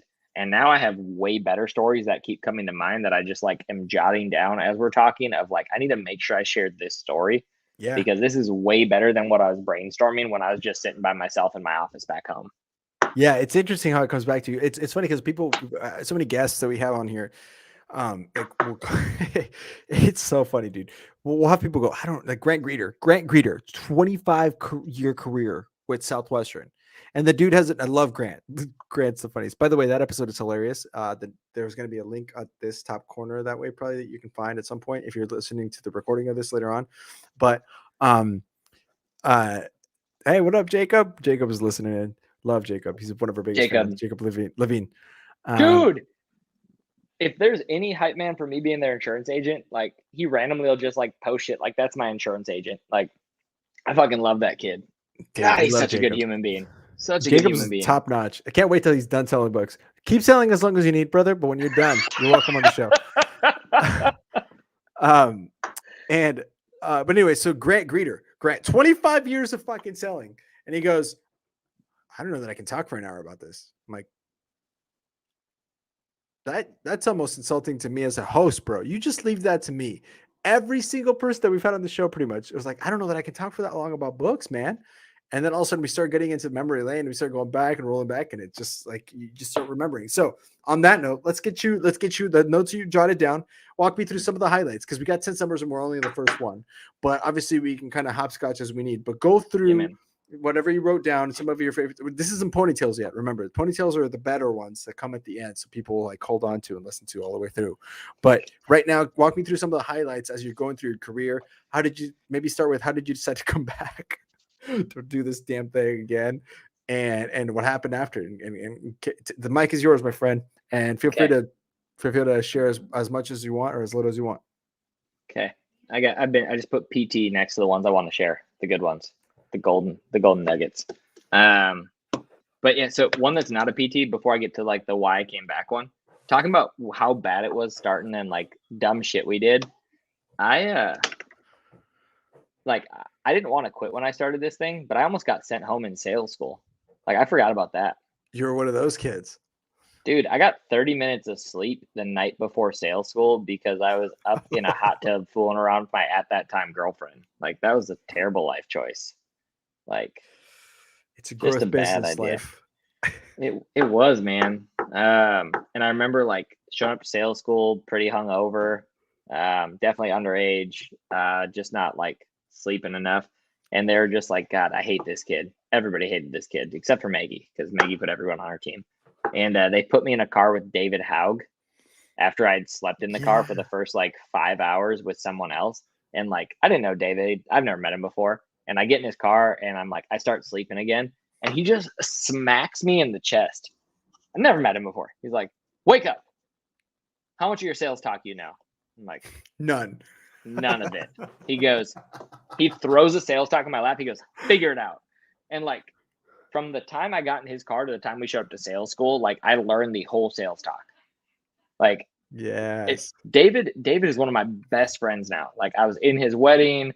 Like he's an honorary Osowski. He comes on our guy trips with my dad every year. Like David's a brother. He'll be in your wedding. Whenever that actually happens someday. But hey man, that's a story for another time. That dating profile has got that Speedo picture on it. It won't be. It's just a matter of time. I met my wife on Hinge, so I have faith in you. There you go, bud. But yeah, David literally like. I still almost got sent home in sales school because I got 30 minutes of sleep the night before, couldn't function, and I was like on the phone with that girlfriend till like 2 a.m. every night of sales school. Like, holy shit, this story gets better in my brain as I'm telling it. Yeah, she'll never listen to this podcast. It's fine. She is crazy. We don't know her name either, so it's fine. I'm not gonna say it. She was crazy, dude. Like. I dated her because she was so much better looking than me, and like I didn't like myself and she was into it. So I'm like, sold. This goes back to why I liked Ritzer, because he actually liked himself. And while I was in sales school, I don't know what day of sales school it was, she called me to tell me she thought she was pregnant. Oh, dude, what? No. Yeah, I forgot this part of this. Oh, this should have been a PT. This should have been a PT story. It's okay. We're here now. Fucking let's dig in. Wow. Oh man, I forgot about this. I thought I was gonna be a dad. No, she didn't tell me in sales school. I'm getting this. She found out. She thought it was like in a couple weeks leading up to sales school. She quote unquote thought she was pregnant.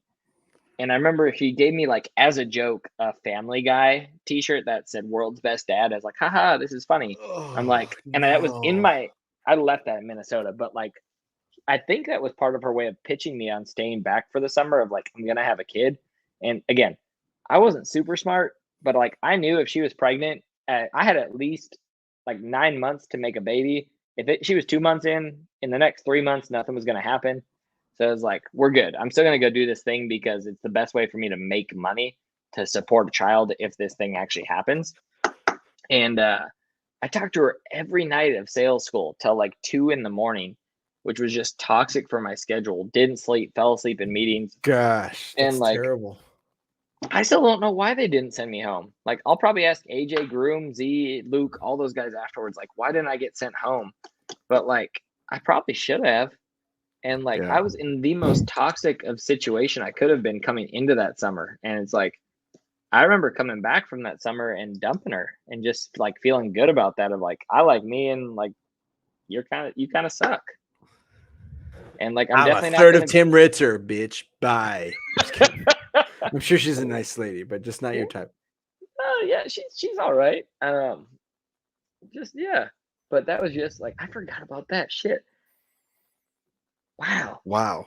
Talking Yeah, about being cool, having cool dads. You were almost a dad out here. well, it's not even almost. She was Hi. full of shit. She was full of shit. It's Like, toxic, we man. talk about the weird shit people go through. Like, I got pitched on staying home for the summer to be a dad to a child that was due 4 months after a summer was done. Ugh. Which as a mom, she should have been like, go and make 30 grand and then come back and Holy work at hell, B-dubs. dude! I haven't thought of that story in probably like 5 years minimum. Holy I'm crap! glad this is I'm now glad I'm on. here. This is now in the Ponytails podcast. I'm glad that we have it recorded on the air. I hope that's okay. Well, yeah, buddy. Okay, so what was the question? Oh, about coming back. So we were talking earlier about weird stuff my first summer that I thought was normal. My student manager got sent home during my first summer. Is like week 6 or 7, and that was the conversation for you guys who missed it. AJ Skalski, the man, the myth, the legend, love him. The gray bush himself. He pulled me aside, like, "Where's Maggie? Where do you think Maggie is?" I'm like, "She's home. Everybody else is gone. Whatever." And in that same conversation, when I acknowledged, one, my student manager is gone. Two, I'm doing this for me and nobody else. He talked to me about what would it be like to do this for another year, and I'm like, I've come so far of what I'm capable of without needing to lean on anybody else that, yeah, of course I want to do this for another summer. Like, if I've grown this much in 6 weeks, what can I do with a full year of training and another summer? What can I do with trying to teach other people this thing? Um, I thought he was basically asking me to be a student manager at that point. So I thought I was supposed to start coaching other rookies. That's not what he was asking. And he had to like pull me aside again at that same Sunday meeting and tell me to stop coaching other rookies because I was kind of being a dick. Listen, I know how to do it. I've been asked back. Let me Yeah, teach you. I'm a manager now. I've been promoted. Yeah. But yeah, that was just like that moment because I talked about earlier, like my reason for doing it in the first place was to actually like me and like believe what I was capable of. And at that point, my whole team was gone. The person who recruited and trained me was gone. And like what I had left was my OL AJ, who I love AJ. Again, I said this. AJ scared the shit out of me when we started, and I didn't like him. We're good now. I was in his wedding. We're homies. I will cuddle Love him the AJ. next time I see him. By the way, Luke's, Christy's coming up in May or July. We're still working out the dates. So we're excited for that one. Absolutely. Yeah. Christy so will huge. also mention Papa Mel. She hangs out with my dad more than I hang out with my dad. Hell yeah. Love Christy. Christy, I hope you're listening. We're looking forward for when you're here. We're actually working on rearranging some scheduling conflicts that we've had, but she'll be on the show for sure, folks. Keep an eye out. She's awesome. But, and so is AJ, by the way. Love them both. But yeah, so I'd cut off everything other than the people who just happened to be there. And yeah, dude, I want to do this thing again. Like, I like me. I'm capable of this. I should be here. Wow. What a moment. What a moment to be like, I like who I am. I like who I'm becoming. The person you're someday going to be, you're now becoming, and to recognize that in yourself right away, right? You didn't have it all figured out. It sounded like you still understood that, but you knew well enough to know that this is something that was really stretching you in the right direction. And to have that wisdom, really, that's awesome, man. That's so Yeah. cool. Damn, dude. Sweet. So here's what we're gonna do now. Walk me through the highlights as the years go on, and then Okay. pause before we get to the ponytails, and then we'll do the ponytails. So we still Yep. got plenty of time. So but one of the things that we like about the show is we get into some really cool conversations like this, but also we need some stories for the fans. So these are great because we're all relating. Oh, So let's get into some of the some stories, and then but okay. before you get into the PT ones that you have marked down, let me know, and we'll do a quick break, and then kind of Yeah. resettle, because it's just this is where you build momentum, so that way people know every story after this is just gonna get better and better Dude. and better. Let's jam on it, and then we can go on whatever tangents come up as we go. So I like let's do this. tangents. So 10 summers of selling books. I sold in 9 Bro. states over 10 summers. I did the opposite of Brandon Q. Brandon Q sold in 1 state other than Louisiana, and it was the worst summer of his life because Brandon Q likes what Brandon Q likes. Here's to my boy. But Shout out Brandon, you're great. Love you, lads. I'm gonna send him the link and let him know we're talking about him. That way. so 10 But go summers: ahead. Florida, New York, Indiana, Michigan, New York, Virginia, West Virginia, Kentucky, Louisiana, Pennsylvania. Dude, All the okay. heck over the place. So hold on. Let me ask you. I want to hear all the stories, but just so you know, I sold also in Pennsylvania, and I also sold in New York. So particularly curious about those two. But let's hear the stories. So New York, I was in the Buffalo area and No sold way. in the Tonawandas, the town and the city, Yeah. and actually Grand Island, where you guys are from in Nebraska. Yeah. I sold in Grand Yes, Island, sir. New York.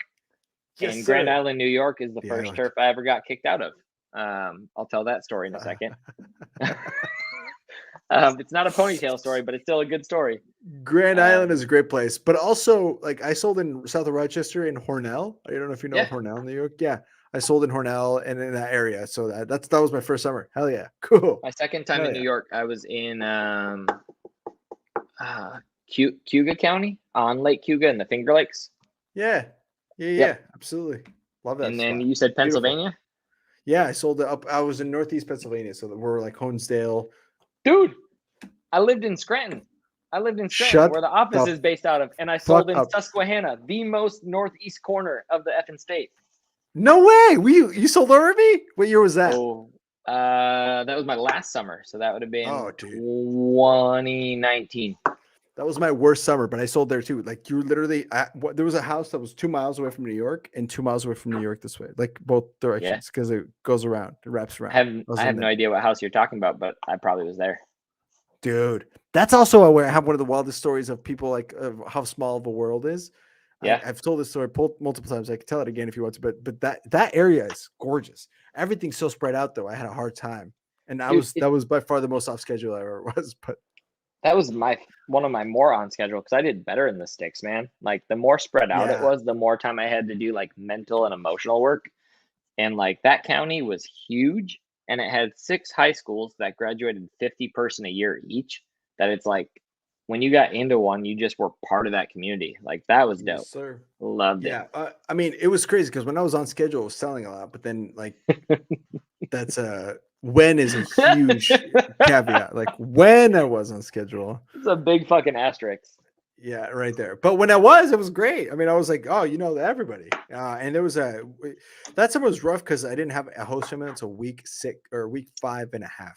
Damn. So we stayed in me and my first years, we ended up staying in like 9 different house families up to week 5. Like they were like, well, we can host you for like 4 days, and then we'd move. So it was kind of rough to kind of get really established. Like I was literally like every day, like knocking, like, hey, do you know where we can stay?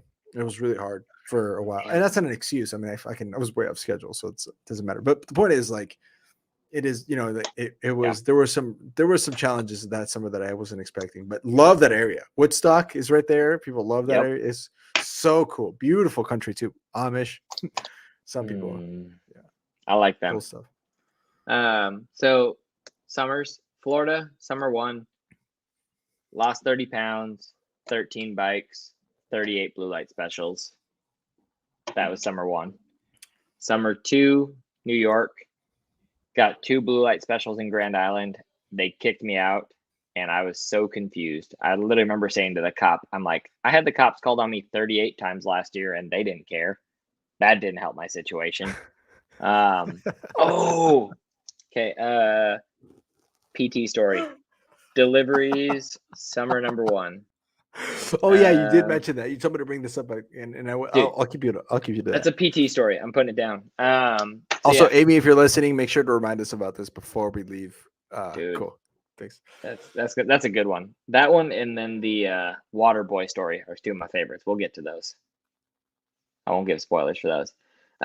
New York, rough summer. Walker, roommates. I roomed with the Harrisville clones. Love those 2. My boys, Nick and Josh. Actually, fun story. My roommates, my second summer selling books, were recruited by Michelle Miller. And like when we make jokes about people thinking like if he can do it, I can do it, and selling books, like Nick and Josh Harrisville. Josh sold for, I want to say 2 to 4 summers. Nick sold for 6 and works for Family Heritage now. And they both were my roommates my first summer. And I remember when they got roomed with me, I'm like, hey, I know you guys. And they're like, yeah, dude, you do. Like, okay, tell me about it. And apparently our freshman year of college, the first weekend we were in college ever, like my school had a bunch of kids from my high school who went there. And 2 of my buddies from high school did this random roommate assignment, and they got roomed with these twins, Nick and Josh. And I lived in what they called the Ghetto in the Sky in Duluth, which was just a sketchy ass apartment, like the oldest ones on campus. And I got too drunk the first weekend of college that I wasn't allowed to go back there because I would have gotten a Dewey. So my buddies brought me back to their apartment with these 2 random guys. And fast forward 2 years later to the book field, Nick and Josh Harrisville are like, yeah, dude, like you passed out on our couch the first weekend in college ever. And we never have talked since then.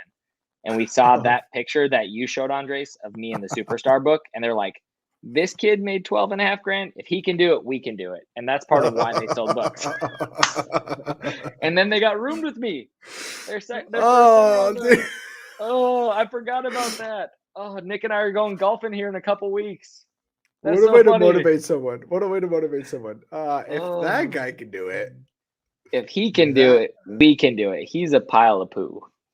And in case people missed it and you're watching now, if this guy, I'm going to share this one more time because this is worth sharing another time. If this guy right here can make $12,000, ladies and gentlemen, well, you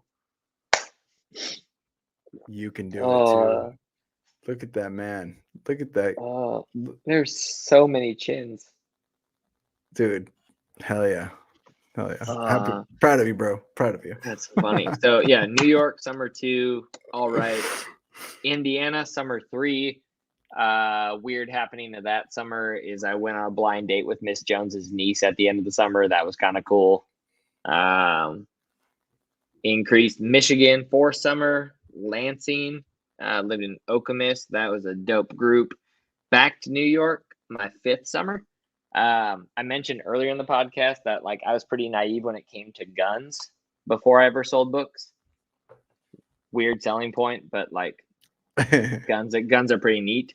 And my 5th summer, I remember I was selling out in the sticks. Like this is my first time getting used to it because I'd always sold like city and burbs because I was a walker my first summer, so I thought that's what was comfortable.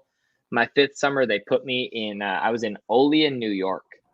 Oh shit, this is also cool. Olean, New York. If any of you guys Google Olean, New York, you want to know what's in Olean, New York? The international headquarters for Cutco knives. That's where I lived. Every time I knocked on someone's door and I wasn't selling knives, they were fired up because they were so sick of seeing knife people. And it's also sketchy. If any of you people live in those towns, like any town, like Minneapolis has this, Wisconsin, Madison has this, just any town where they have these weird ceramic animals that they put on corners of streets that businesses can sponsor. Like, do you know what I'm talking about, Andres? Like, oh, I know exactly what you're talking about. Okay. In Olean, New York, they're squirrels. Like people can sponsor big ass squirrels. So there's like in front of the museum, there's a squirrel that looks like the solar system. There's another squirrel that's in front of a lumber shop or like things like that. In the front of Cutco in Olean, New York, there's a big gray squirrel wearing a blue apron holding a giant knife, and it is creepy as all hell. Okay, so let's see. Cutco headquarters. Cutco squirrel. Type it in. Here's the thing. I sold an Olean myself my first summer. There it is. I lived. Nope, that's not the one. He doesn't have the knife. Did he take his knife away? This is the guy right here. Or That's the He's got guy. the knife. Oh, Right there. There's a knife. Yep, there's the knife. I saw that knife on the way to turf every day. What That's a so wild time, creepy. man. Holy shit. Bro, so get this. So here's where you're at. Okay. Olean. So I lived this is there. a funny story.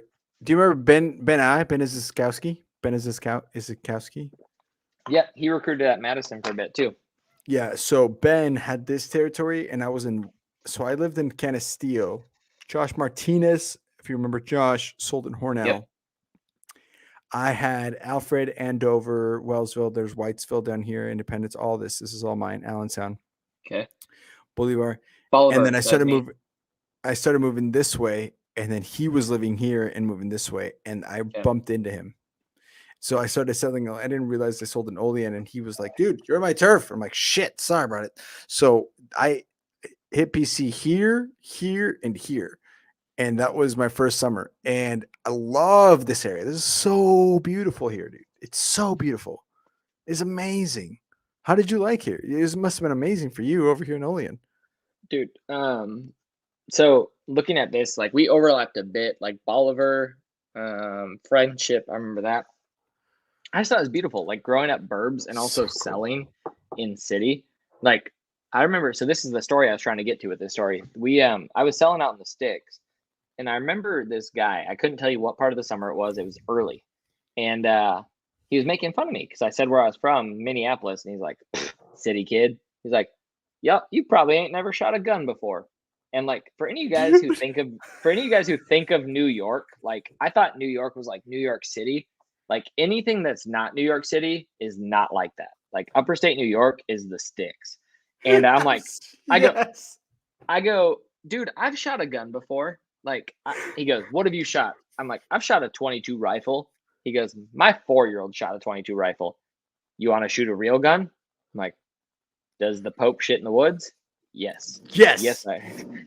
Okay. And let me tell. So you tell this story. But sorry to interrupt you. Tell this story, and then remind me to tell you the story of the first time I shot a gun too, because it's in upstate New York, and it's oh my god, I'm so excited for this. This is the same area. This is like 20 miles from this. Andres, this is a cool story, but it also taught me referrals and the importance of names. Let's hear it, dude. Let's hear it. I'm like, yes, I want to shoot a real gun. This guy brings out a AK-47, and he's just like, you tell nobody about this. And I'm like, I'm telling everybody about this.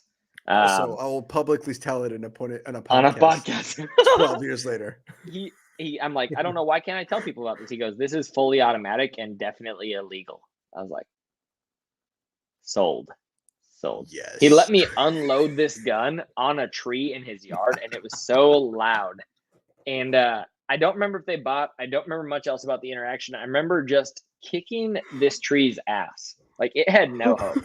Like there was a winner, and it was me. Fuck the environment. And literally the rest of the summer, like I definitely used his name. I definitely told that story, and it definitely became a competition in that turf to who let the book kid shoot the coolest gun. Because I went from shooting a 22 rifle before that to AK-47, 12 gauge shotgun, 44 Magnum. There was a couple other things. Like I shot a crossbow, and some dude let me hold his 50 cal, but I'm like, can we shoot this? And he goes, hell no. I was like, damn it. But like I went from having no gun experience to all the gun experience in one summer because I just pitted these people against each other of who's going to have the coolest story from the random door-to-door book guy knocking at their house. Let's go, dude. I am so happy about it, dude. Yes. Oh, Yes. Okay. That was cool. Tell your story. Go. All right. Are you ready for this? Yep. Born ready. Okay. Summer 1. So, okay, I actually just Googled this. I'm going to share a screen for this because this is insane that this happened. Very similar story. First summer, upstate New York. I think this is like week 3 or 4 of my summer. I started figuring it out. You know what I'm saying? I had a good start to the summer, but now I'm really like, oh shit, like I can do this. I'm actually kind of okay at this. This doesn't suck. All right, let's do this. And then I run into Larry Keegan. Dude, you gotta go pee. Yeah, bruh. Go use the bathroom. No, just finish your story, bro. I'll finish the story and then we'll do some ads and then you go use the bathroom. Word. It's totally cool. Nobody gives a shit. Like this is the most casual podcast ever. So nobody like people are like, good, go. We needed to go too. Tell us about Larry. Yeah. Okay, so Larry Keegan. So I get to the house. You know how upstate New York is. It's beautiful, but you get to this. I mean, all the houses are super spread out. So you get to this house, dude's mowing his lawn. And I'm like, hey, man, he looks older than dirt, missing a couple teeth, just like white redneck dude. And I'm like, hey, man, probably wouldn't apply to you, but I'm selling books to people with kids because it helps them with homework. Like, I'm just more brutally honest at this point, you know, because you're just like, all right, like this guy's not going to buy. He's an older dude. He goes, I got a daughter. I'm like, you got a daughter? He goes, yes. How old? She's like, she's 4. I'm like, naturally, ask me.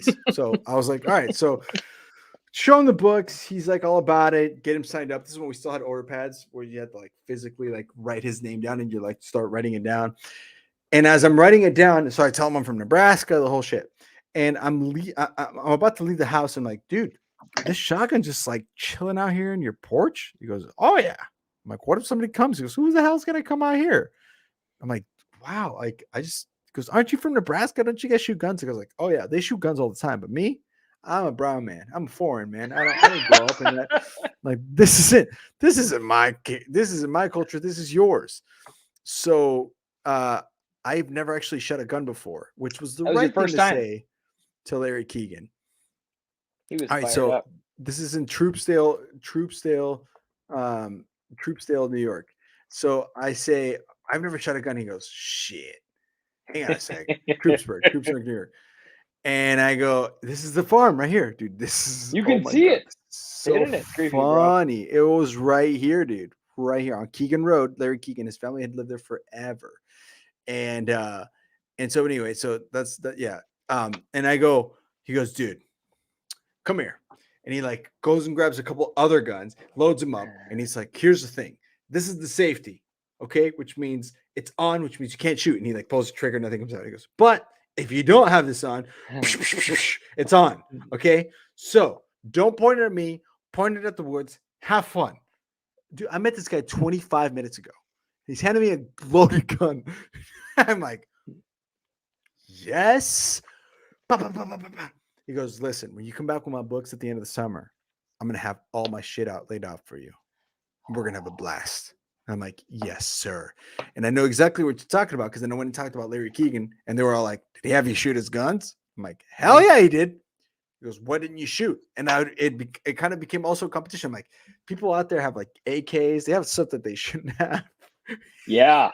And you're like, let's shoot them. And they're like, yeah. Dude. It's such a good area. It's lovely. When the guy told me about his 50 cal, he was an ex-Marine who was now a surgeon. And he goes, you ever seen one of these before? I'm like, no. He goes, it's for shooting vehicles. I'm like, yeah. He goes, sometimes we shot people, not vehicles. And then the people weren't there anymore. Like, oh shit. That's what I'm holding on to. Fuck. Dude, the guy didn't tell me about this in sales school. The guy who had me shoot the 44, it was fucking we started at 7:59. I shot a 44 Magnum at 8:30 in the morning on a Saturday in a dead end holler where it fucking echoed and woke up all the neighbors. I was like, I like this place. This is nice. New York is the coolest place to sell books. It's such a good time. It's like the Florida of the North. Dude.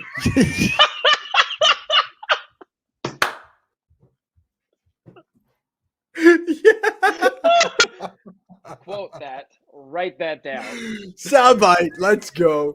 All right, you go use the restroom. We're going to talk about some of our partners. Holy And we'll shit. move into some stories, man. Oh my God. Guys, if you're just joining us live, welcome to the show. This has been a crazy episode. Such a fun. And Jake Kazowski's a legend, guys. So happy to be working with him. A couple of updates. Our website's about to just go live. I know we've been teasing about this for a while. We got a soft launch going, and then we're gonna have a much more robust and kind of edited version of it. We're making some tweaks, but we're excited. It looks beautiful, and our guys and friends over at VDisain, they have done a fantastic job.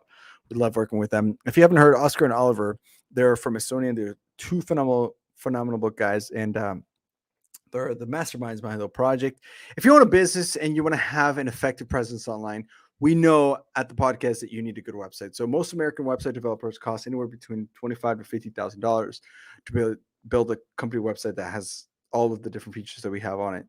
And while you could build one yourself for pretty cheap, the big thing our friends at VDisain bring is expertise in integrations. And so essentially what that means is that we are able to pair this with all sorts of different apps, websites that really work well and mesh well with our own. And so making it a very smooth and easy transition and process. So it's important for you to have a solid website that funnels all of the traffic that you might have, all the places that you need to improve interactions with if you're serious about really running a business online. So let's get you in touch with Oscar and Oliver so you guys can take advantage of that. They did it for us because we're book folks in a very affordable way, and that was really good for us, keeping that low expense as a good bookman and woman should. Next up, of course, we want to mention Cardinal again. One last word on this, of course, is that we want to get the word out that they are hiring. They're aiming to double production for their 4th year in a row, which is actually insanely impressive.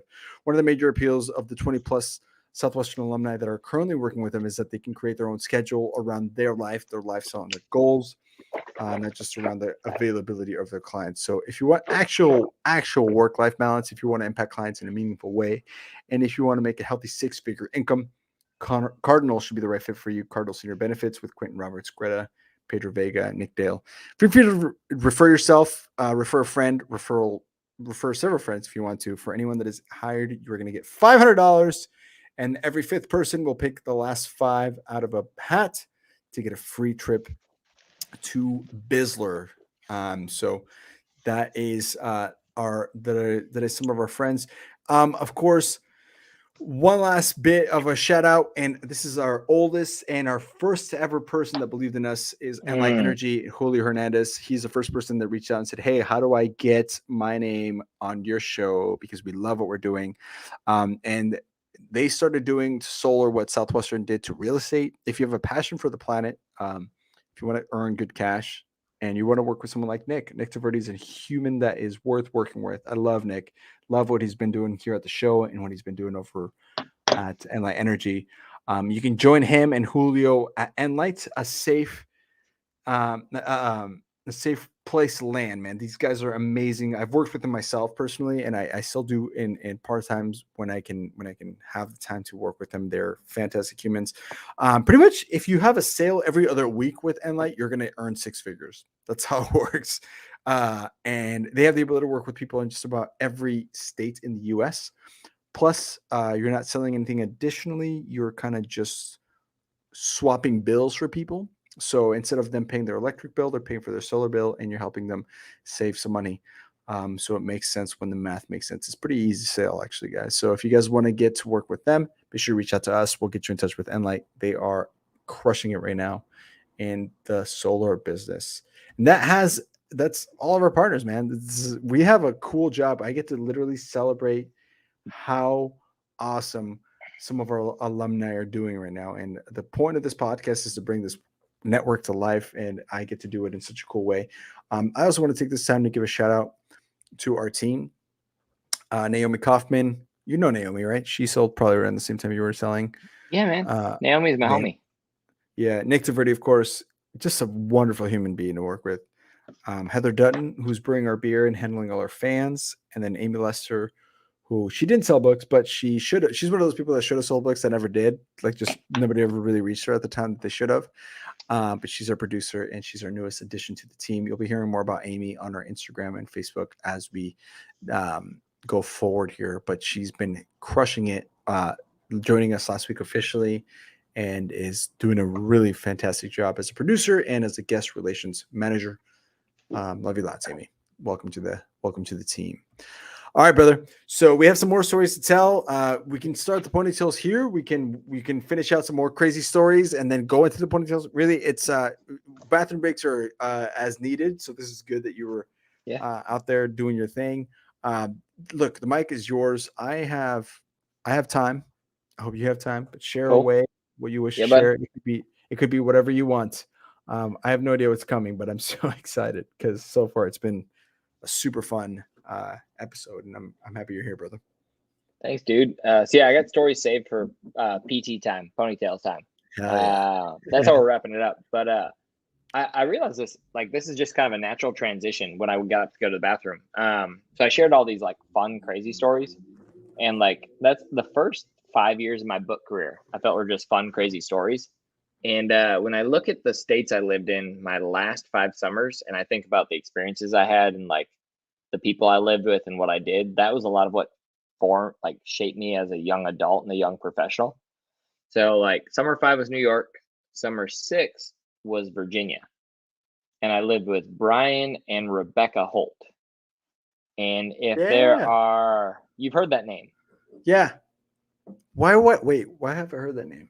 Because they've hosted 8 times, and every time they've hosted has been in OL other than once.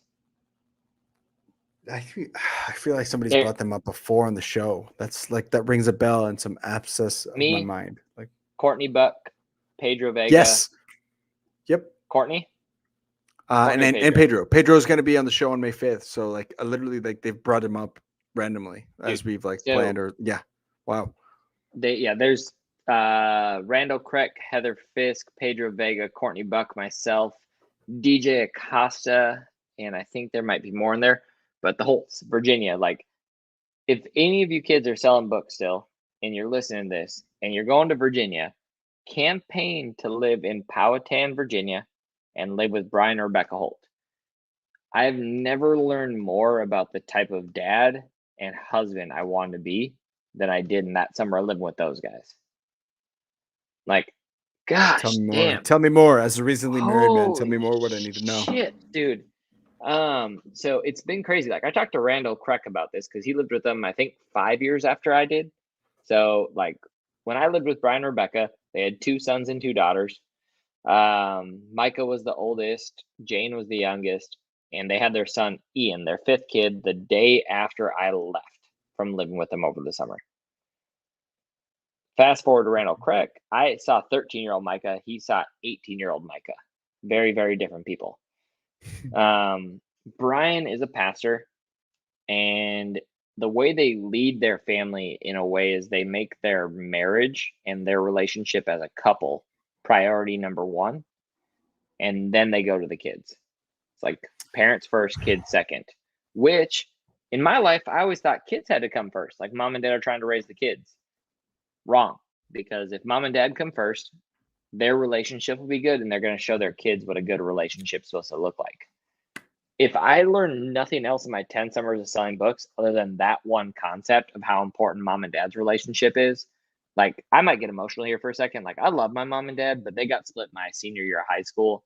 And they'll both tell me part of why they split is because they prioritized us so much and wish they would have prioritized their own relationship. Like Brian and Rebecca do such a good job of honoring each other in front of their children that Nathan and Micah and Ian are going to be the greatest husbands ever because of what they've seen Brian set as an example. And I hope to be half the man he is someday for my wife. Fuck. And just watching them lead, like, again, I learned a lot my first 5 summers. After that point, I kind of had a shift in who I was. And like, I got closer to God.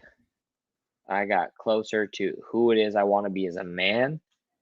And I still talk to Brian often just because I'm like, I need more people pouring in my life in the way that you are. And it's great knowing that someone like that, who is what in my mind the best example of a husband and spouse I've ever seen, is still just a guy, and I'm capable of being that person too. Shout out to Brian and Rebecca. Love you guys. Glad to see you soon. Glad to live on the same gosh dang side of the country as you guys. Bro, oh,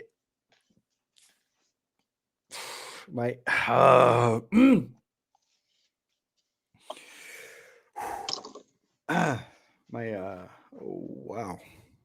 All right, we're gonna go there. Okay, You got thoughts and feelings, share 'em. bro. My third summer, I was way off schedule, and I ended up owing the company money.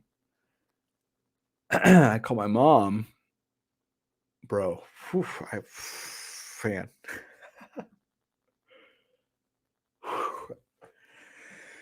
call my mom and I'm like, "Hey, mom, I'm done. This is like the worst summer I've ever had."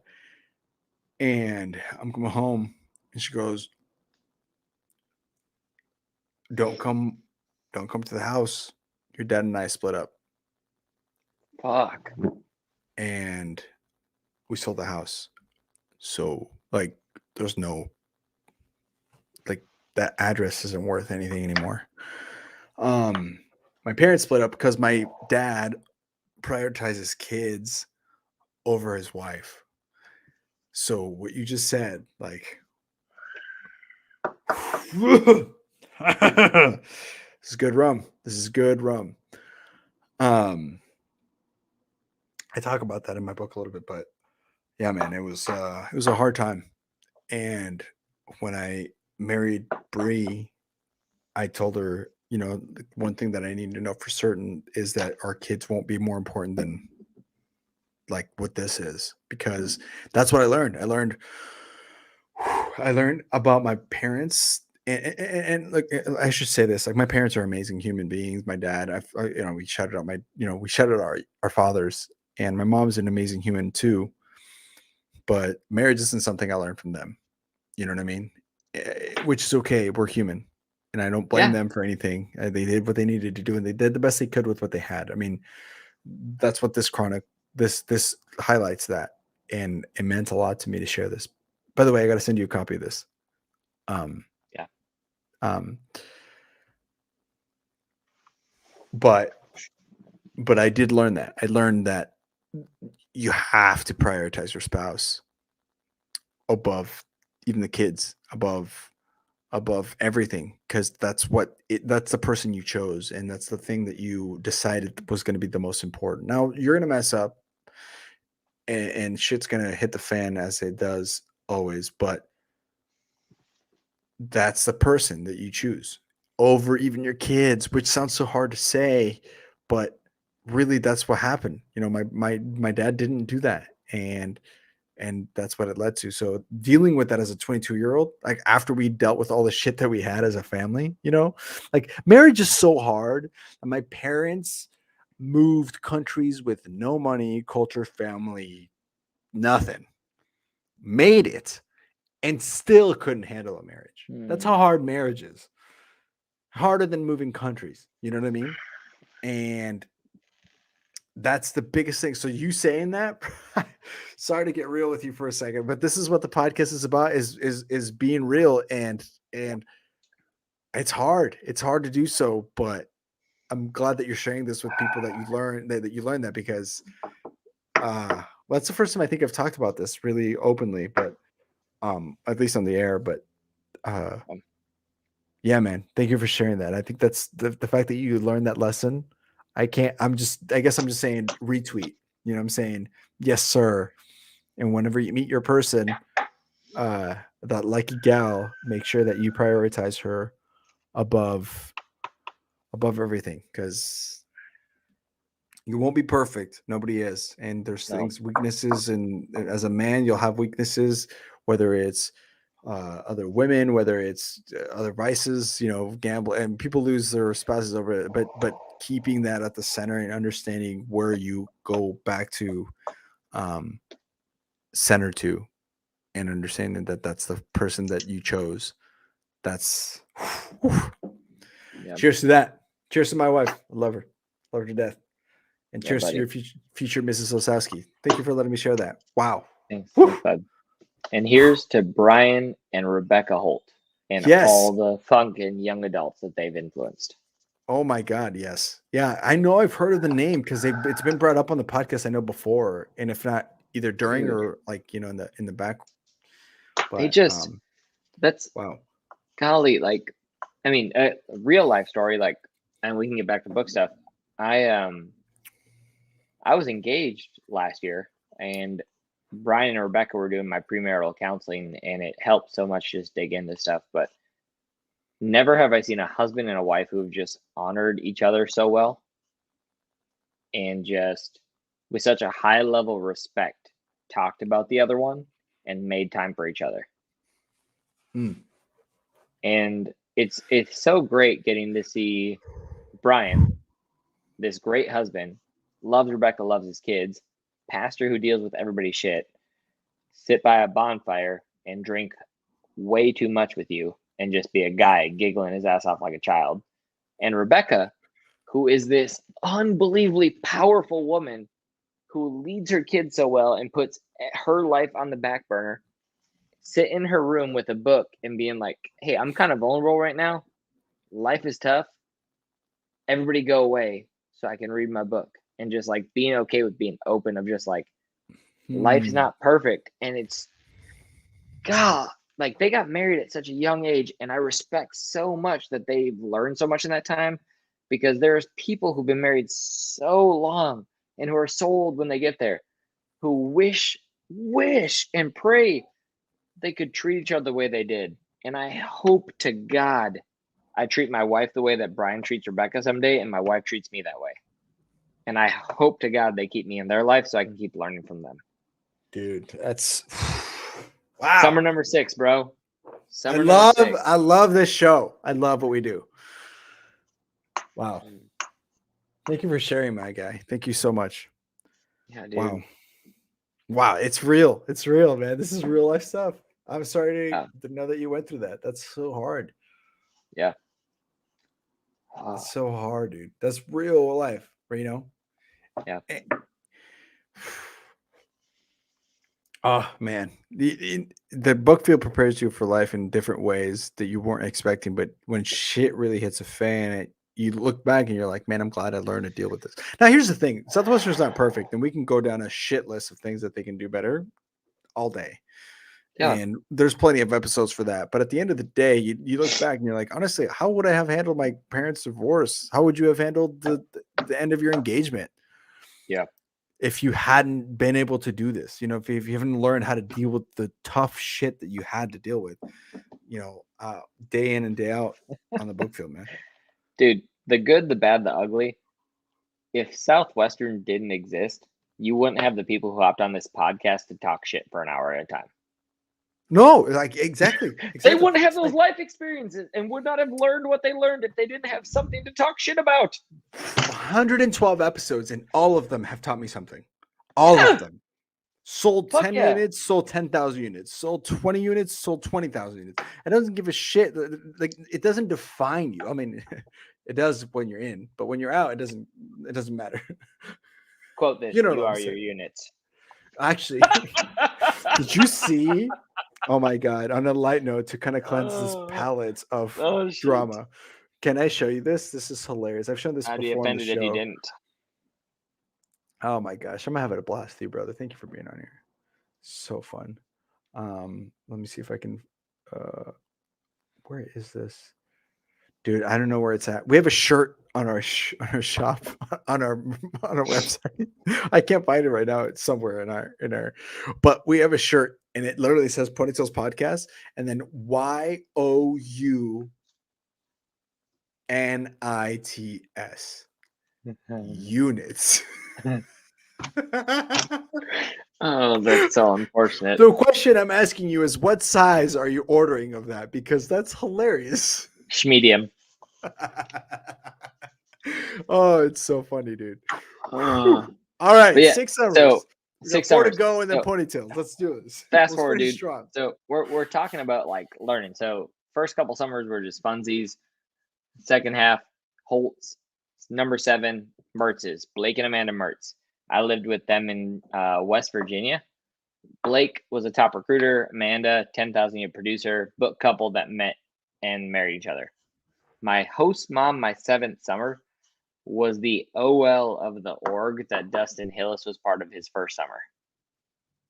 Clutch. That's some stories. We need to get them on the show. So you after this, you got to give me their context. So we can Blake get and them on Amanda Mertz. Like, dude, I remember Amanda. Like, Blake was cool. He was a teacher. He shared all these stories. Like, Blake, I learned a lot from.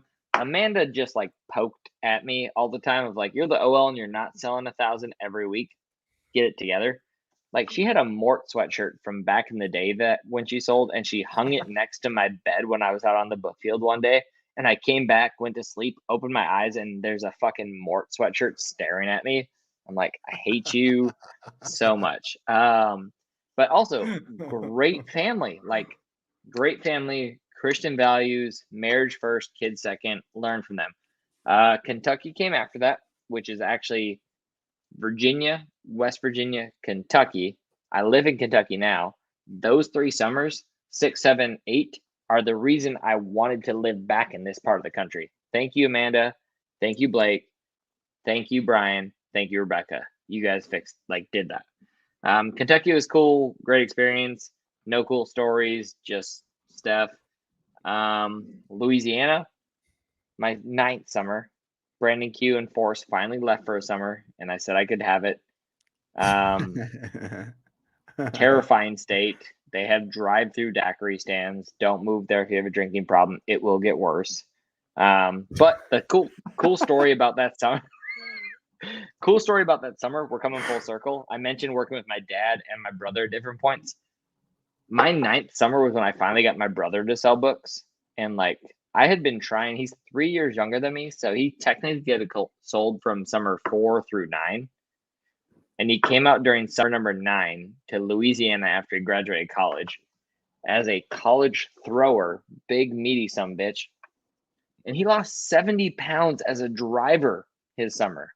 70 pounds as a driver. That's wild. It's that hot. Southwestern diet, baby. Peanut butter and jelly sandwiches. Never have I heard anybody hate something so much and keep working. Like, he just refused to quit. He didn't do well, but he hated every second of it. My brother works for a city in Minnesota now and works in the sewers, and he loves it.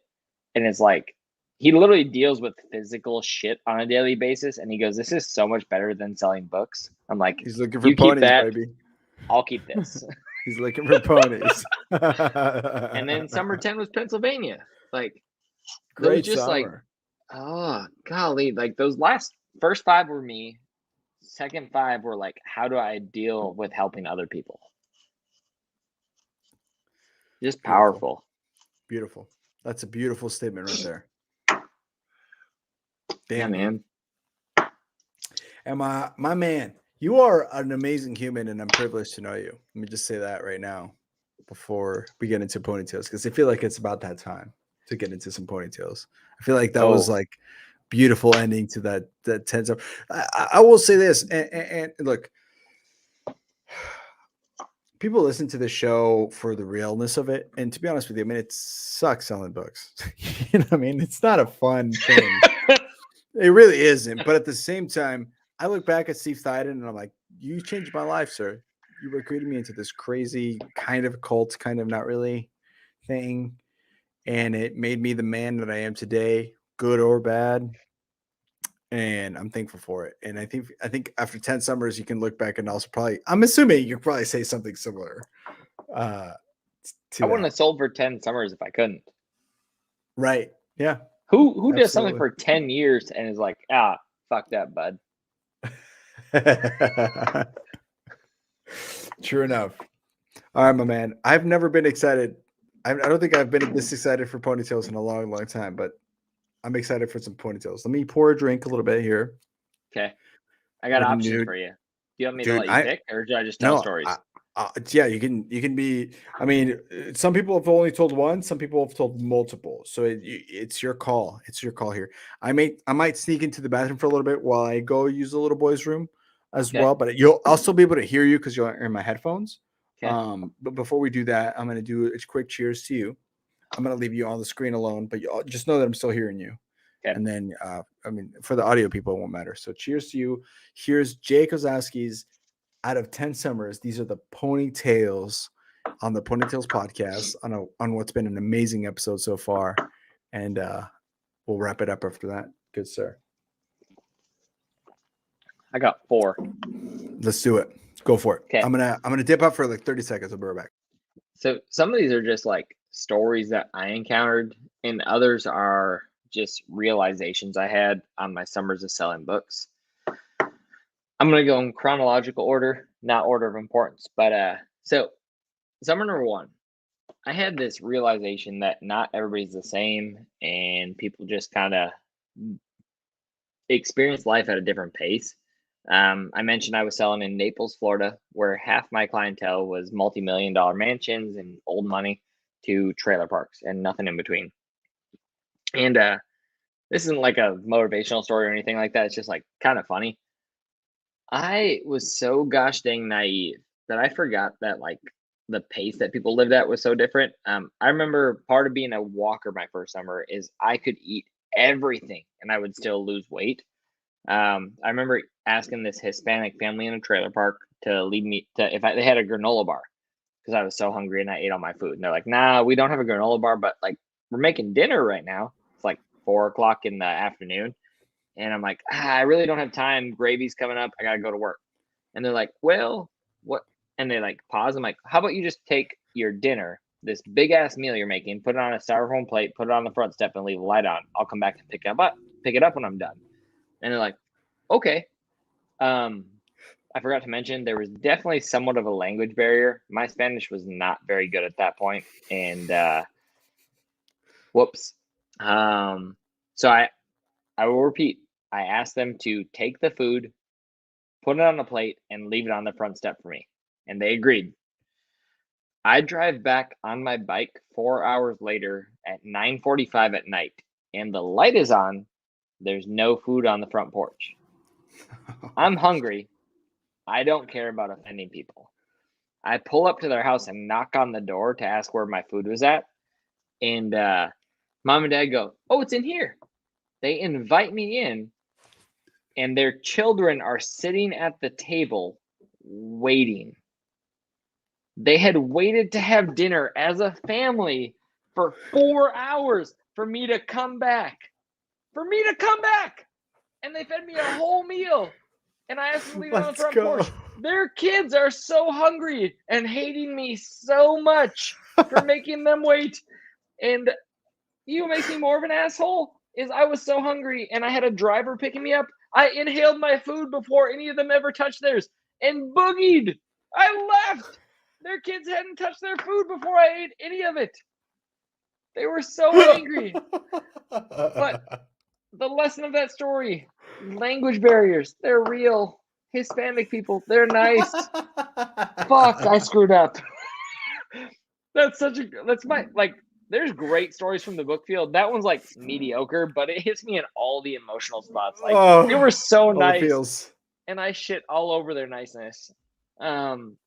Also, they're like, you're the reason they're like, fuck Trump. Like, because you're some white dude. Like whitey with hair. Got it. Fast forward. Ponytail story. I mentioned blue light specials my first summer, Andres. Yes. Okay. Yes. So I got 38 blue light specials my first summer. My favorite blue light special of my first summer was delivery week. So like when you're a walker, for any guys who haven't sold books and you're trying to figure this thing out, like you'll do anything to get a car for deliveries. Anything. And I remember meeting this family that had like 6 cars out front. And I was like, "Hey, you guys want these books, but you can't afford them. Can I give you a set of books and use one of those cars for my delivery week?" And they agreed to it. And they gave me this big van, like big brown van that looks like it should say free candy on the side of it. Oh my God, dude. Yeah, buddy. You're the guy that's asking about kids? Oh, great. Oh, Glad you you're think I was driving asking this about now. kids and you got children's books in your trunk? I bet. So they gave me this van to go and do my delivery week because I had 220 customers and hadn't delivered any of them. So I had to figure out how to do that in a week. And again, for any of you guys who know me, Corinne, Ray, Kate, anybody who's worked with me, I'm not a good driver. If you're on the road with me, just don't. It's not going to go well. I wrecked seven cars Get some insurance before. I wrecked 7 cars in 10 summers of selling books. It's a bad idea. Yeah, but don't look at me that way. But biggest expense on the book field, new cars. Cheers to that. Cheers to new cars. Oh shit. But they gave me this vehicle and I couldn't figure out how to turn the lights on. So when it got dark, day 1 of delivery week, I got pulled over by the cops. And like the things you're as a book person that are just normal are so weird to anybody who's not a book person.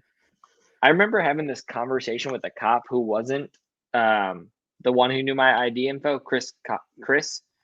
And the cop goes, "What's your name?" I go, "Jake." He goes, "Is this your car?" "Nope." He goes, "Whose car is it?" "Some family."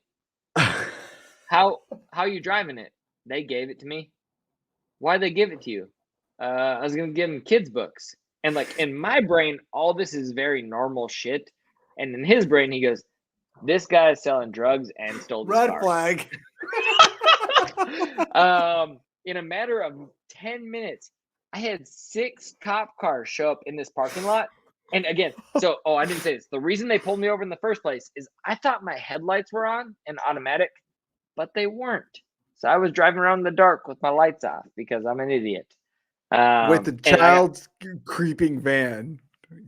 Delivering child books. They pulled me over. By the time I realized what was going on, I had 6 cop cars that had fully circled my vehicle, completely surrounded it. Rewind. The first one that came to talk to me, he knocked on my window and I tried to roll it down. The window didn't work, so I had to open the door. And apparently when you open your door and a cop is outside, they think you're going to do something bad. So he like stepped back and put his hand on his hips and was like, "No, I don't got a gun. The window's broken. The window's broken." Oh my God. How are you alive? In Florida? The cops kept talking to me through this like cracked door. They saw the books in the trunk, the light, and also like, just again, back to what I said way beginning of the podcast about being naive Midwesterner. My dad, great human. He's like, when you have change, just put it in this bag.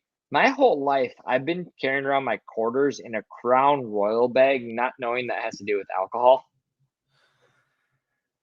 I had no idea. I didn't know any better.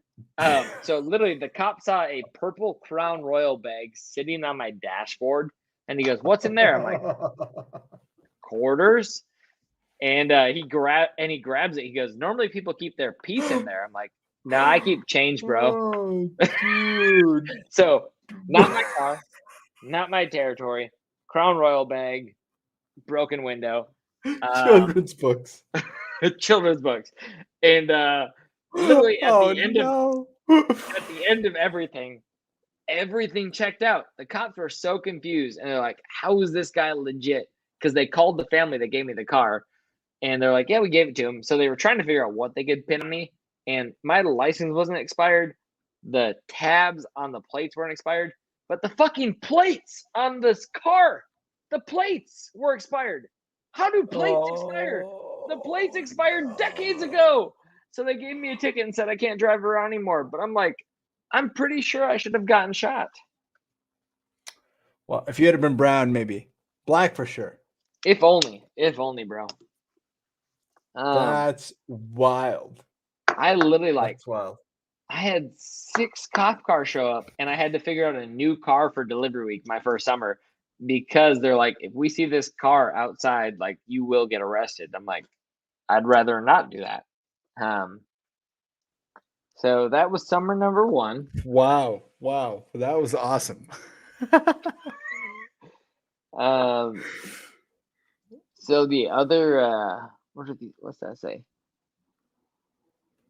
I have I think I have three others, but two other ponytail stories that I got written down.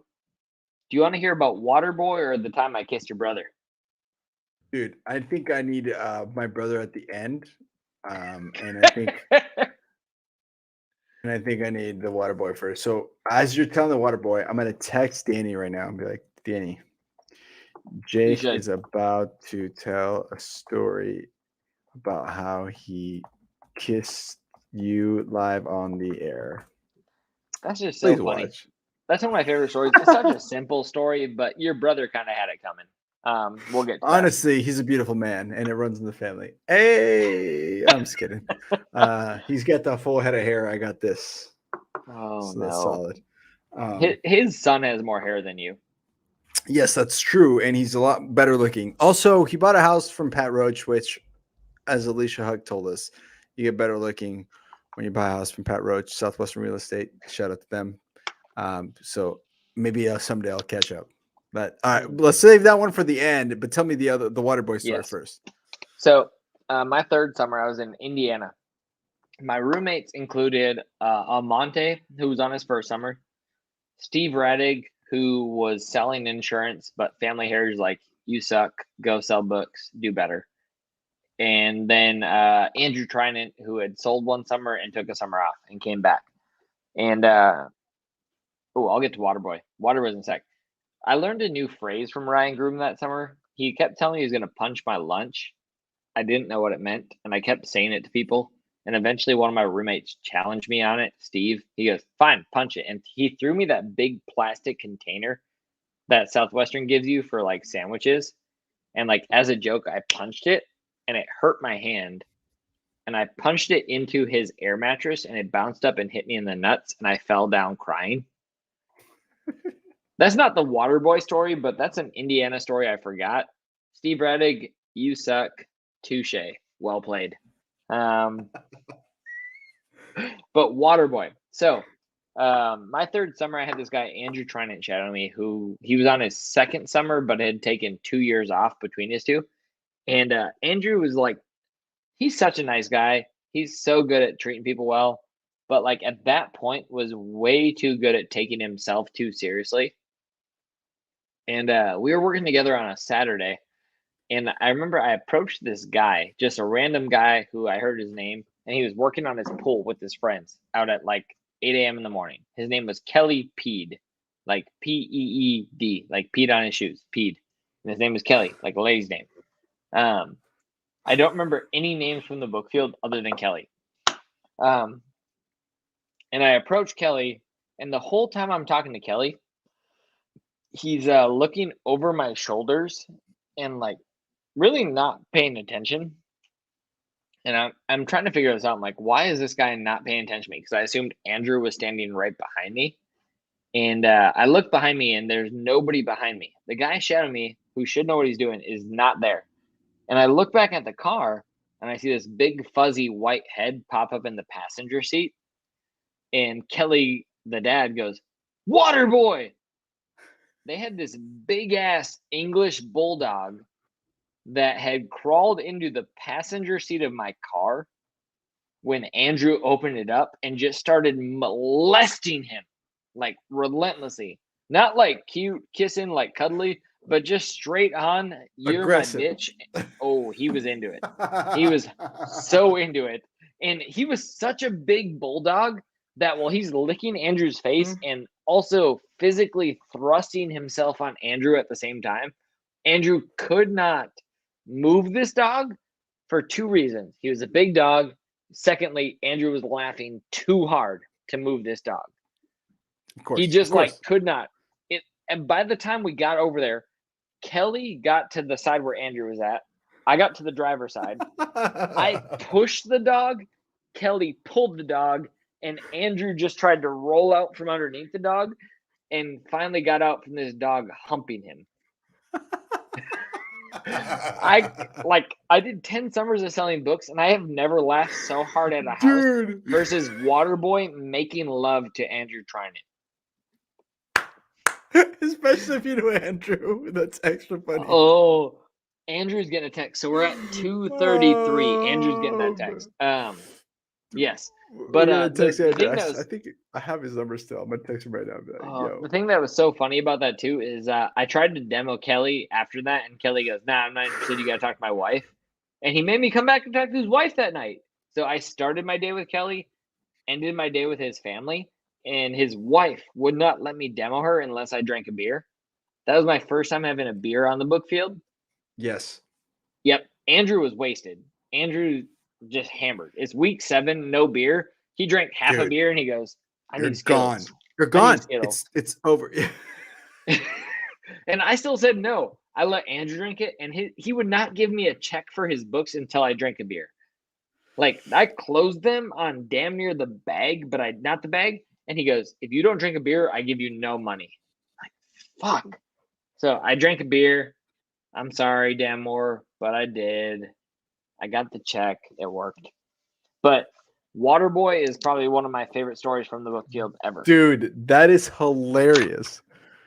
That is Ugh. worth the ticket. If we charged for this podcast, if it wasn't free, that would have been worth $20 or whatever we Dude, charged for that right I literally there. I lost my breath from laughing so hard as I'm pushing this dog off of him. Dude, that's the kind of stuff that it reminds you of Roger Sapp, where he kind of told a little bit of that story about ain't no stopping him. You know, tell me the West Virginia story. I mean, everybody For knows that fucking story. sure. If you sold books, you know that story. If you sold books for multiple summers, you know that story. It's such a good story. Hilarious, bro. Give me some more. Give me now. Here it is. This is it. This is I hope Danny joins on this, or at some point I hope he listens to this. Give us the story of the day that you experienced something Aisha Gamboa knows too well, which is kissing the lips of my good brother Danny. So your brother, God bless his soul, thinks that he has this minimal cool card and can make anybody feel uncomfortable. 100%. Challenge accepted, dude. motherfucker. It's a gift that he has. I mean, honestly, it's a gift that we both have, but he took it to an art form. He does. Your brother, if he didn't have a wife and a child, people would assume he was gay. Probably. I mean, he's got to be at least bi. No, I'm just kidding. He's definitely not. He's probably not, but there's been moments he's where just he's been close. Yeah. He's open-minded. Let's yes. Yeah, we'll just leave it at that. Danny, you're open-minded. We love you lots. So I remember Danny was dating Aisha. I had a girlfriend at the time. We were on a Sizzler bus. And your brother just his ability to just get people out of their comfort zone as their coach is uncanny. But he just he tries to put it in his everyday life of hey, you look like you're happy. Let me try and push that. And I remember he got on this party bus going to some club in Mexico. And I was talking to my girlfriend at the time. And your brother's just chair by chair coming down. And he makes eye contact with me. And I'm like, I love Danny. That's my friend. I look at him. And as he gets to my row, he hands on chairs and just swings himself in to go 90% in for a kiss. Our men, 90%. Which, as Hitch, if you never watched the movie Hitch, you just got to go 90. And 90. Then you wait until 90. She comes back 10. Oh. And you're she. I am she. Your brother goes 90%, and he's just trying to be funny Danny. And I'm like, well, I don't like losing things. And I kiss your brother directly on the mouth. Just a peck. No tongue. Don't get weird about this. I like gals. Book chicks. Into women. And I kiss your brother right on the lips. And I have never seen someone who is so confident get so terrified in such a quick period of time. He goes from being confident, and I got this, to eyes wide open. Did you just kiss me? And I go, yes. Look back to Aisha, 3 feet behind him. Did my husband just kiss you? I go, yes. And your brother literally just swings himself past my chair, does not address that it happens past that point, and sits in his chair until we go to the club. Didn't say a damn word to me the rest of the night. Touche, Danny Gamboa. I got you. Oh man, talk about commitment. That's the story of commitment. You don't go 90% on me and expect that I won't go to 10. Call me That's coward, commitment and I will on both beat you. ends, and that's the result. Is how great commitment can be if you just let it be. Also, it's funny, Andres. Have you interviewed Dillon Buck yet? Not yet. We've Okay. invited him on the show. He's agreed, but we're just trying to figure out a schedule that works for him because he's a busy guy, man. But Dillon is there's awesome. a 99% chance that Dillon will tell the same story because Dillon had the same reaction when your brother went 90% on him. And Dillon and I both called your brother out. And your brother's kissed way too many dudes because we're not scared of him. You know, that's what happens when you try to push people's comfort zone. Some of them reply. Yes, this is true. And the you best might do. be into The it, best and do. this is your fault. The best do. But the thing is, honestly, at this point, it's 2022. Who gives a shit? It's so fluid anyway. Oh no. Oh no. Oh God. Well, we warned people that we started drinking 2 hours and 40 minutes ago. And this dude, was full. So was this. Oh shit, that was a lot more full. Yeah, that was a lot more full. I handle my liquor pretty well though. So I mean, if I didn't told you, if I told you this was still full, you might still believe me. But we're at a different place, and we are different men than we were 2 hours and 41 minutes ago, my friend. Did you have fun? Dude, had fun and got emotional. Real. This is the Ponytails podcast, my friend. We talk about the real stuff. We keep it 100. Did I tell you about our core values? I don't think we've shared them on the air ever. You did beforehand, but you need to share them on the air. It's actually my wife just got me some water, which she's fantastic at. she's a blessing in disguise. Actually not in disguise. She's just an amazing human being, my wife. But yeah, dude, it's kind of cool because this podcast has become a thing where people have learned to understand that we keep it real here, and that it's something that we don't take lightly, and we understand the value of being transparent. And so our core values are: we take ownership, we believe in openness, and we keep it 100. And I think that this episode kind of really highlights all of those things. We own up to the things that we did well and the things that we didn't. We believe in being open about the things that we have felt and experienced. And of course, we've kept it 100. So I think we nailed it on this one, my man. I hope you enjoyed your experience here. I hope you enjoyed the last couple hours. Yeah, man. I could not have chosen a better use of my time for the last 3 hours. Like, don't be playing with my feelings like this. Dude, I like sharing the fun stories, but books is a thing. Like, regardless of if you're a champion or an early champion, books help form who you are. We listen to this because we get to share those stories, and we listen to this hoping that we can have those stories. God bless anybody who ever knocked on a gosh damn door and wants to become the best version of himself, whether it went well or didn't. You made a choice to become the best version of you. Congrats. Yeah, dude. Honestly, and the fact that we can look back on something like this and say I didn't do 10, I did 4. Dude, it doesn't matter. But you look back and you're like, I put myself through something like this in order to become the man that I needed to become today, and I owe a lot to this. And I know we understand that it's not perfect. We could probably have a whole episode on how Southwestern could be better, but at the end of the day, like I said before, you look back 10 years later, the things that it did for the things that it did for your life, the man that you are today, the person Ritzer and AJ and Ryan taught you to be, Grant and Yvette taught me to be, would you exchange that for anything? No, not at all. Man. Not at all.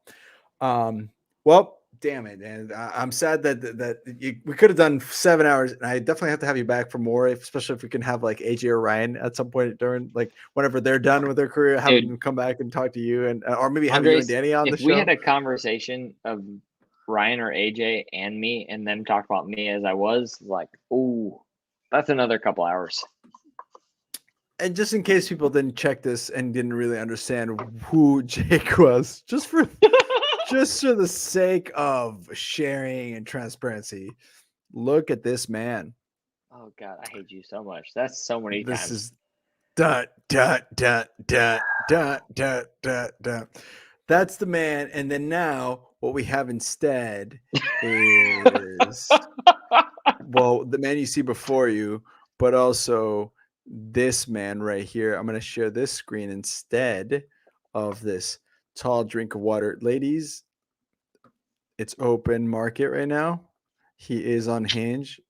He is on Tinder, but more importantly, you can actually on a serious note, how can people find you? Maybe people are who listen through all the way and are interested in maybe working with you. How can we get a hold of you? How can they get a hold of you to like figure out how to work with you and maybe hear a little bit more about family heritage?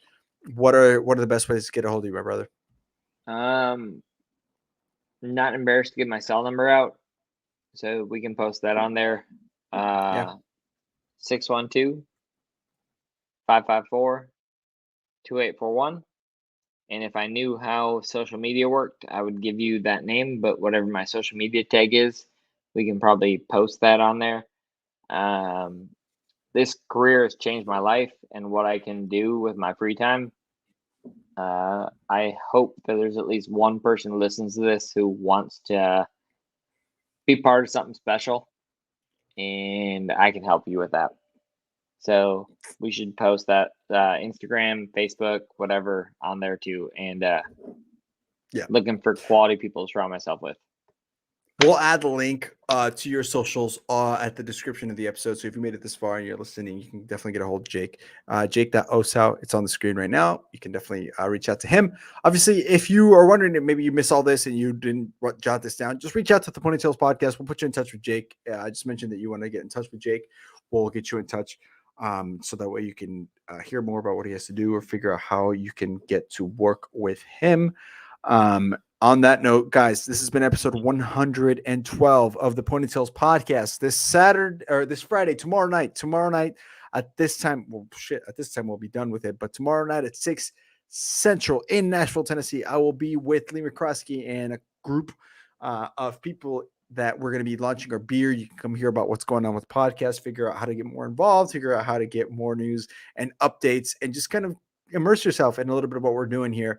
Of course, sign up for BIZZLER. One last reminder, BIZZLER is May 1st is the deadline. August 15th through the 19th is when the actual trip is. Jake, hopefully if you can make it out there, we'd love to have you. But by May 1st is the end of the deadline to sign up, specifically go with us and get involved in some of the excursions and some of the things that we're going to be doing. August 15th through the 19th, that's when we're going to be doing our BIZZLER. It's going to be a whole fun trip where you can come out and meet some other alumni who did some crazy things during their college career, selling books door to door. Again, my name is Andres Gamboa. This has been the Ponytails podcast, episode 112. I will catch you guys on the next one. I'm going to be off for a couple weeks. Nick Taverdi is on with Lester Crafton, which is going to be an insane episode. If you know Lester and you know Nick, it's going to be an awesome episode this weekend. He will also be on with a couple of other more book folks. I will be back on May 5th with Pedro Vega. Pedro is going to be a fun episode to have, and we'll see you guys on that one. I have been with Jake Kazowski. Thank you guys so much for listening.